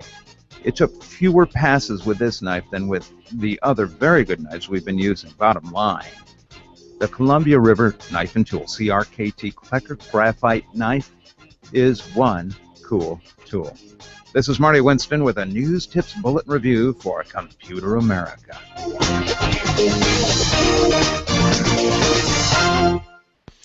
Welcome back. Oh, hey, look, it's on. Welcome back to the Computer America Show. Therefore, Ms. Passiera, thank you, Marty Winston, for that. It sounds like we will be having a new one of those, not on Monday. Yes, exactly. On Tuesday. Tuesday, yes, exactly. We'll have 2 of them. So, Craig, I didn't... It looks like Mike is fishing or something. For those of you listening to us on the radio, I'm a drummer, and I have 2 drum sets. One that I have out playing. I actually play with my church's band, and so I've got it there. And I need to have another set here to practice on. Unfortunately, I didn't really have a complete drum set. I had all the drums, and I had all the cymbals that I could move back and forth, but I was missing a couple of stands. So I spent the past week buying some very cheap hi-hat stands and some stuff like that for my set. So that's, if you're looking on the Google Cast here, this is a Pacific hi-hat stand, $39 right here, $39, cheaper than crap, but it's $39. Okay, and it doubles as falling apart in front of my eyes right here, but yeah. And it doubles as a fishing pole. It could, I suppose, if you had very short fish or a small lake, something like that. Exactly. Very slow fish, you can beat him to death with it. Yeah, just with the foot, right? Get him right in between the cymbals, just like that. Exactly. Well, welcome back to the show. You know, what we should do is, because it's the bottom of the hour, we should probably do our show reminder winner of the week, okay? I was just going to say that. Okay, so let's do that.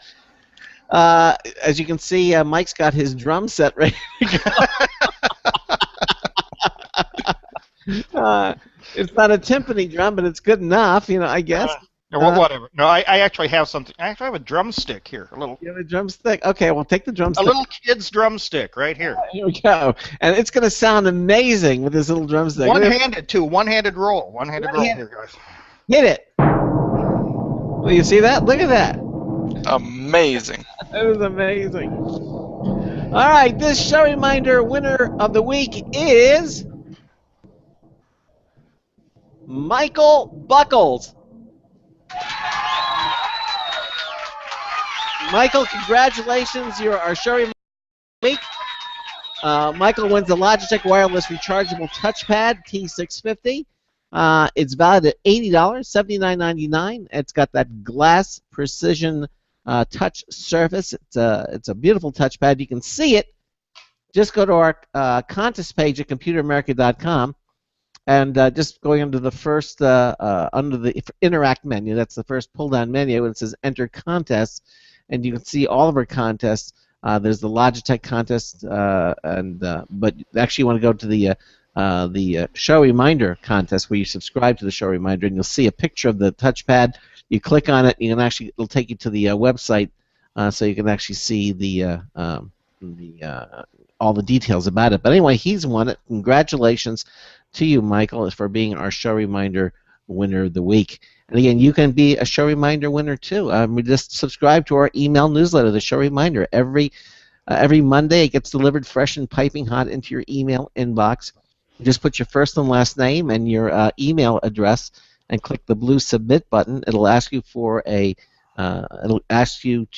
send you a confirmation email to which you must reply. We want to make sure that it's you who wants to get the show reminder. And that's it. And then from that list of subscriber names, every week we draw a winning name, just like we did Michael Buckles.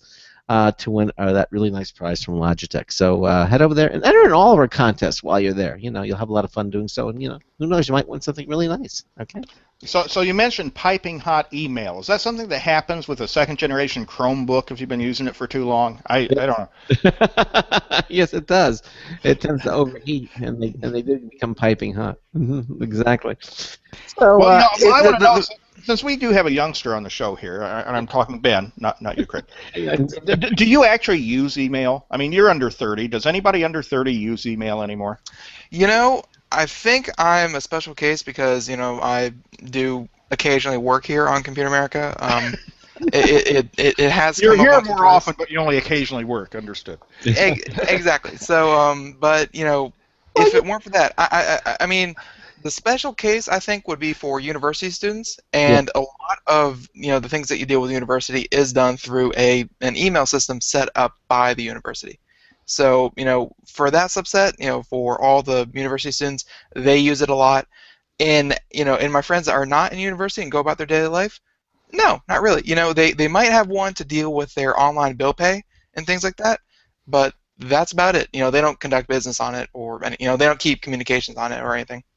Yeah, I mean, it's definitely a generational thing. I mean, email, if you're over 60, you don't use email because you're still using that manual typewriter and looking for ribbons. If you're between 30 and 60, 30 and 50, anyway, that's the email generation. That's where email first started. Under 30, I'm not, you can't get email responses from kids under 30. You email them and nothing ever comes back. I think you need an email address to log on to a lot of different sites, right? To be a subscriber, you have to provide an email address. But why else? As in universities, I suppose, although a lot of universities kind of have their own kind of proprietary communication systems now, don't they? Messaging systems. They no, actually, just the way that they deal with a lot of their. Like I know the university I go to deals with Microsoft a lot. Like they provide free Microsoft tools to their students, and just deal with that kind of thing. They have their own .edu, which I think a lot of universities give their students a .edu email address, which lets them get into a lot of things. Yeah. Okay. That's what I was going to say when because Ben is in college, he's getting his degree in computer science, and I know. He registers for classes via the website, and then he gets confirmation via email. So right now, he really does need it. But ignoring the university side of it, it's more of every website pretty much requires you to have an email address. So I think they're like once they have confirmation for a website, they don't use the email for that purpose anymore. But between bill pay, other websites requiring it, and things like that. They don't send email. It's like they don't go to a bar and say, "Hey, can I get your email?" It's not what happens. Okay. Well, and even in the day, I'm not sure that actually worked. Hey, let's exchange .coms. Yeah. Very true. It's interesting the way the communication is changing. A couple years ago, I did some speeches and presentations to educators on how they should be using Facebook to keep in touch with their students. Mm-hmm. And back then, half the educators had never used Facebook, and what's this Facebook thing? Today, I'm writing a book called My Facebook for Seniors. Okay, so it's for an older crowd. Second edition of the book. When I wrote the first edition of the book, I had a chapter on how you use Facebook to keep in touch with your grandkids or spy on your kids or whatever. This time around, it's like, well, if you want to keep in touch with your grandkids, you're on the wrong social network because they're not on Facebook anymore. Facebook now is primarily a network for people over 35, and that's just changed within the past couple of years. Did you tell them that they're not on Facebook anymore, and it's your fault? Well, yeah. I mean, how cool is something if your parents and grandparents are using it? It's just not cool. So you're not going to use it anymore. And they got tired of their grandparents spying on them because they read my book and learned how to do that. Hey, you do it, right? But I mean, in the past year alone, Facebook has lost 3 million people under the age of 18, I think, or under the age of 21, I guess, and lost another 3 million, between 21 and 27, whatever that next break is. I mean, so the younger generation is, and that's just people physically leaving. That's not even monitoring the lack of usage. Whereas, it used to be that if you were a 20-year-old, you were on Facebook all day long. I mean, that's what Facebook was designed for college students back in the day. But now, people, maybe if you're a 20-year-old, you're on Facebook just so that, you can see your grandparents' vacation pictures or something. I mean, that you're on it once a week and kind of almost against your will to speak up. Yep. That sounds about exactly where Facebook is at right now. And, can they come back? Will they come back? MySpace was supposed to be dead 5-6 years ago. They're still going. Yeah. Well, kind of like you would call a zombie as still going, but well, or a 1974 Gremlin as still going in 1974. Well, listen, we have about less than 20 minutes. We have about 15 minutes to talk about this last topic, and I wanted to just hit on that, which was who needs a new PC anyway, and could we just hit a little bit on that? Well, one thing that seemed to have been the case, the norm in the PC market for decades was that you always, every year the new stuff was cheaper and more powerful. Right? I mean, you started out, buying $3,000 PCs that did nothing, and then you bought $2,500 PCs that did a little bit more, and you bought $2,000 PCs. So that, I mean, you always had something to look for. There was always a lower price to entice you, and you always got a little bit more for that lower price. If you look at the PCs today, though, I mean, forget the $199 things we've been talking about, but even if you look at the normal everyday stuff at Best Buy and places like that, we're seeing a lot of $299, $399. I mean, that's kind of the sweet spot for notebooks these days. And it's been that way for a number of years. I mean, have we really seen, dramatically lower pricing on, computer technology over the past couple of years? It's almost like we bottomed out. And you forget Windows 8 and that going on, but really, honestly, if you've got a PC that's 4 or 5 years old, that has a 500 gigabyte hard drive, that has 4 or 8 gigs of memory, what are you going to get from a new PC? It's not going to have much more memory. It's not going to have much more storage space.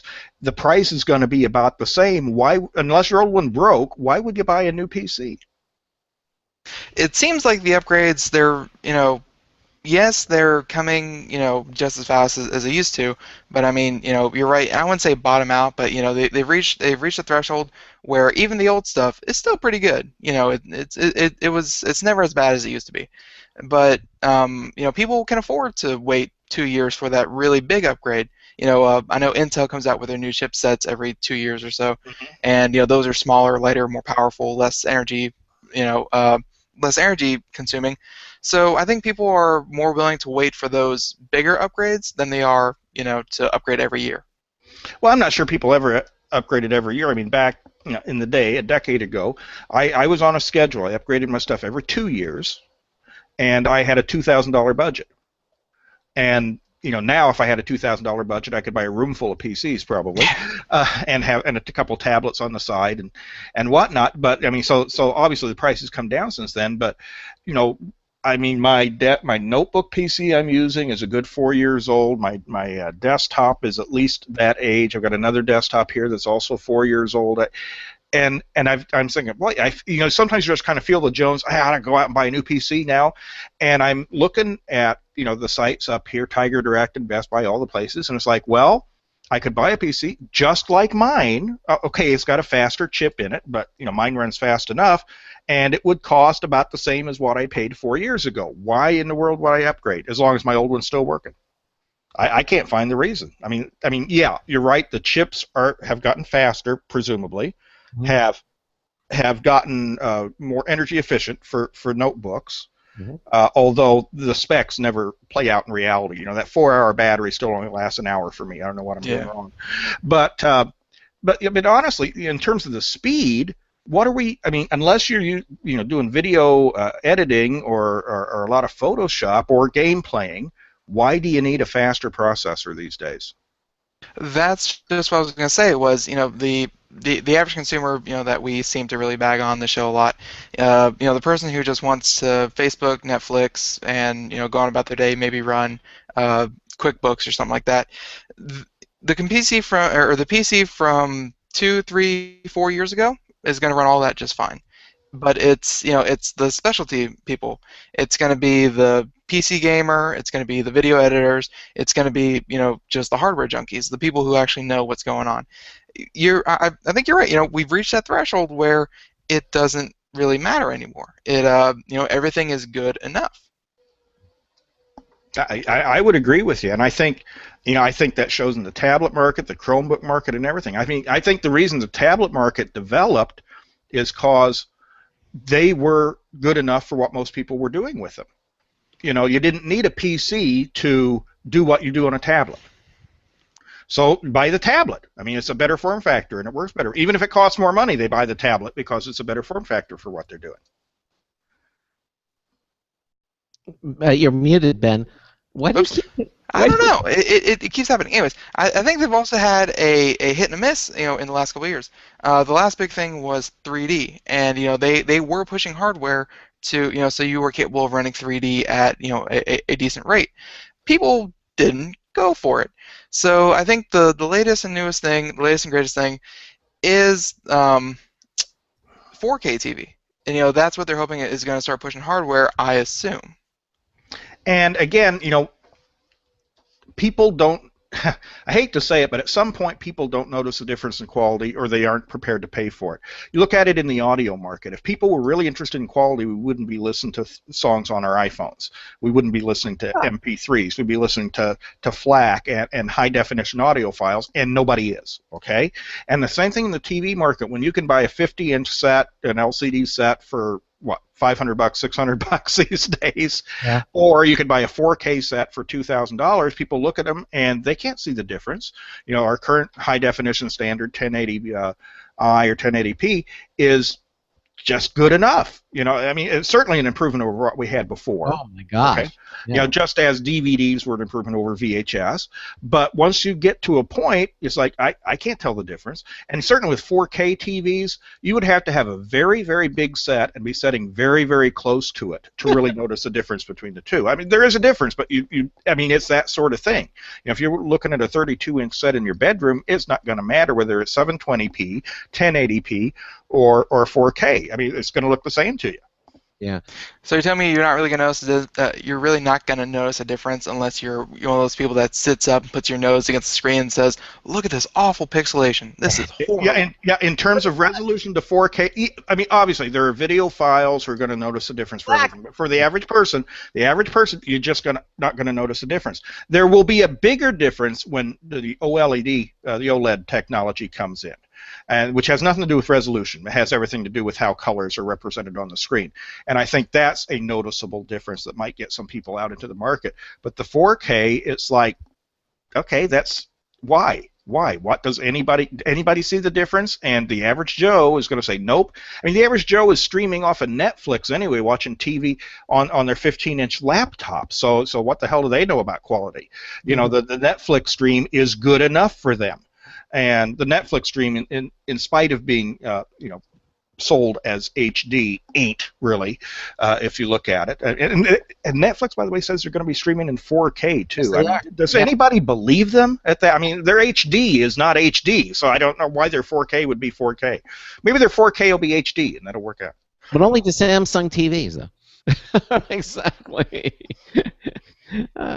But yeah, at some point, the best quality stuff doesn't always win out. Beta was better quality than VHS. It didn't win out because VHS had more supporters. Mm-hmm. Laserdisc was better than both, and it only had a marginal group of support behind it. Ultimately DVD won out, and that was a much superior format to anything else coming out. And HD won out over standard definition. But at some point, you say, especially when you look at people watching Netflix on a computer, I say there's no hope for 4K in the world. No hope at all. Yeah. There's hope. It's just long off. Eventually everything's going to be 4K, but give it 10, 15 years, and then it'll be the standard. Yeah. If just the prices come, look, if you could buy a 4K 50-inch piece TV for $500, sure, fine.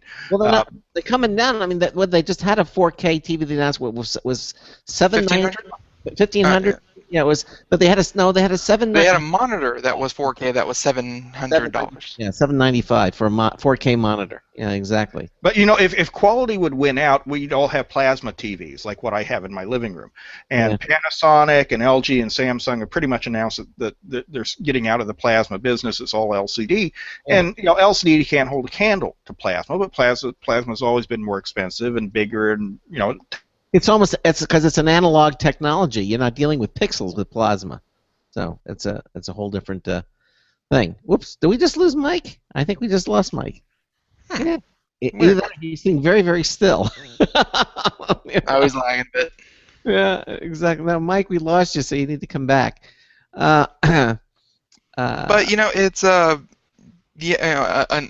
Mike Miller gets back to completely disprove what I'm trying to say is, you know.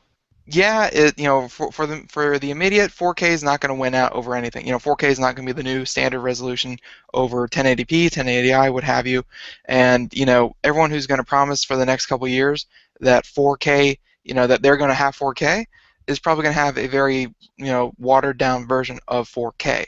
It's not going to be, you know, the 4K that all the big guys are promising you for thousands and thousands of dollars. But I mean. Consider 15 years ago, if you wanted to buy a nice TV, you had to use a CRT TV. You had to go and get, you know, a couple of buddies, and everyone had to throw their backs out lifting up an 800-pound CRT TV. Yeah. But Mike's back with us anyway, so I'm back. I was apparently using the wrong technology and got kicked off the internet. So. The best of us. Exactly. No, but I was just saying, you know, 15 years ago, you know, you had to go get a couple buddies, get an 800-pound CRT TV, and those were the best thing. Yeah, I mean, you know, and nowadays, you could literally walk up to a bad neighborhood and say, "Hey, can I get a TV for free?" And they'll give you a CRT TV. I know. You know, I've got a perfectly good 32-inch Toshiba out in the garage that, yeah, I'd have to pay somebody, literally have to pay somebody to haul away or get rid of. Exactly. Just give it enough time. What was grand at one moment will be standard the next. Yeah. Well, that seems to be that's just the way of technology and how it works. That is, there's no question about that. I mean, of course, today, if you walk into a TV store in a store like a Best Buy, I will guarantee you will not see not one CRT television up there. Oh no, technology's gone. Yeah. I mean, I grew up selling TVs. My dad owned a TV and appliance store, so we always had the latest and greatest thing, which back in the 60s was a 25-inch console TV and a wooden console, you know, with a manual tuner and manual everything. You want to change anything, you got to walk across the room to do. And you know, today a 25-inch set would fit in maybe a quarter of the size of a 50-inch TV. You know, it would take 4 of those consoles would fit in this thing that now hangs on the wall. I mean, I couldn't imagine this display technology that we have today back then. I mean, it was science fiction. You talk about a TV hanging on the wall, something out of Fahrenheit 451. You know, you see that movie, the science fiction movies back in the 60s and everything. You know, that it was, and you can see it was a mock-up, but of course now there it is. You know. I mean, this is, you know, these changes happen, and sometimes you don't realize they change until you kind of look back and you go, oh, what happened? You know, I mean, I remember when I would go into a record store, and then there would be these little, way in the back would be a few CDs, you know, and now of course, then records all but disappeared, and they're all optical media, and now the record stores themselves are pretty much gone. The few that are left are selling vinyls. You know, it's nostalgic. You know, but it's all. But these things just change and they happen. You don't realize that they've done it, but they do. You know. And what you get used to. I mean, I'm amazed. Back in the day, back in the 60s and 70s, a person would buy for their bedroom either a 15-inch or maybe, if they were rich and they had the room, a 19-inch TV for the bedroom. I got a 42-inch set in my bedroom right now. I complain that it's too small sometimes. You know, so it's what you get used to. Of course, if you look at TV made back then, they were made for the TV shows were made for those small screen sizes. A lot of close-ups and not a lot of stuff happening in the background. So, I mean, everything changes along with it. It's not just what we view it on, but the media changes to keep up with it. And the content, yes, exactly, and that'll just continue to be that way. I think it's just the way of technology. Hey, Mike, we're almost out of time here. We didn't get to all the stuff that we do, but of course, about a minute. Tell us what's coming up next. What books you got coming up? I've got a new edition of my Facebook for seniors, which will be coming out in a couple months. Out in the stores right now. Complete Idiot's Guide to Excel is recently out, and Complete Idiot's Guide to Singing, a book I co-wrote with my junior high school choir teacher. It's got a new edition coming out September 2nd, day after Labor Day. Wow. So it's a labor of love. That's a fun book for me to do. So if you like to sing in the shower, want to be on American Idol, whatever, buy Idiot's Guide to Singing. Yeah. And don't feel so bad. Ben got kicked out, but he's back in the Hangouts again, too. So that was a weird one. I see a live image of Ben and the frozen image of him from the one that's still there. Oh, yeah. That's goes to that. Yeah, exactly. Zombie Ben and real Ben, yeah. The other one's an imposter. Don't mind him. Yeah, he just left. Okay. Well, folks, listen, we're out of time. Mike, stay with us to the end. And then 90 seconds. And, of course, we got our Labor Day holiday weekend coming up.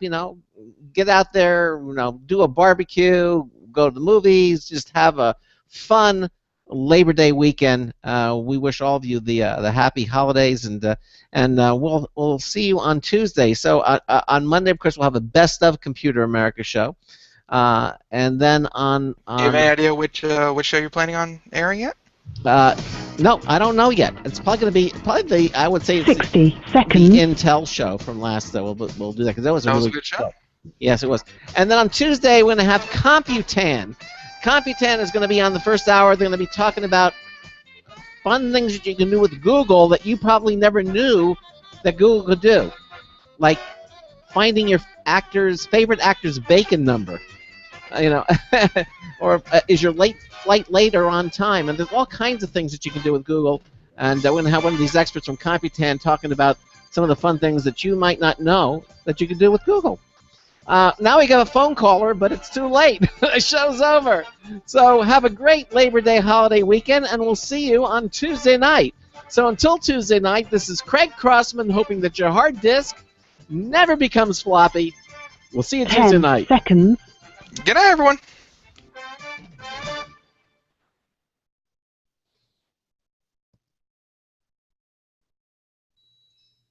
Thank you for using Blog Talk Radio. Goodbye. Okay, and we're off the air. And of course, it's amazing. People will call in the last 5 seconds, and then we don't get to, why do they do that? Anyhow, thank you all for watching us on our Google Hangouts, and maybe. Yes. Maybe it's because when the show airs, and they're from the West Coast, because a lot of our callers have been coming from the West Coast, during the day, they're out and about, but when they, most people sit down at their computers around 9 to midnight. Yeah. So maybe it's just the time of day. All right. Well, Mike did it again. Okay, now we're dropping off like flies here. We got the ghost of Mike. There he is. Okay. I have no idea what happened. The internet gods do not like us tonight. I don't know what it is, but anyway, hey, listen, thanks everybody for watching our live computer video stream brought to you by Other World Computing. Have a great Labor Day holiday, and we'll see you on Tuesday night. All right, so say goodnight to everybody. Good night. Good night.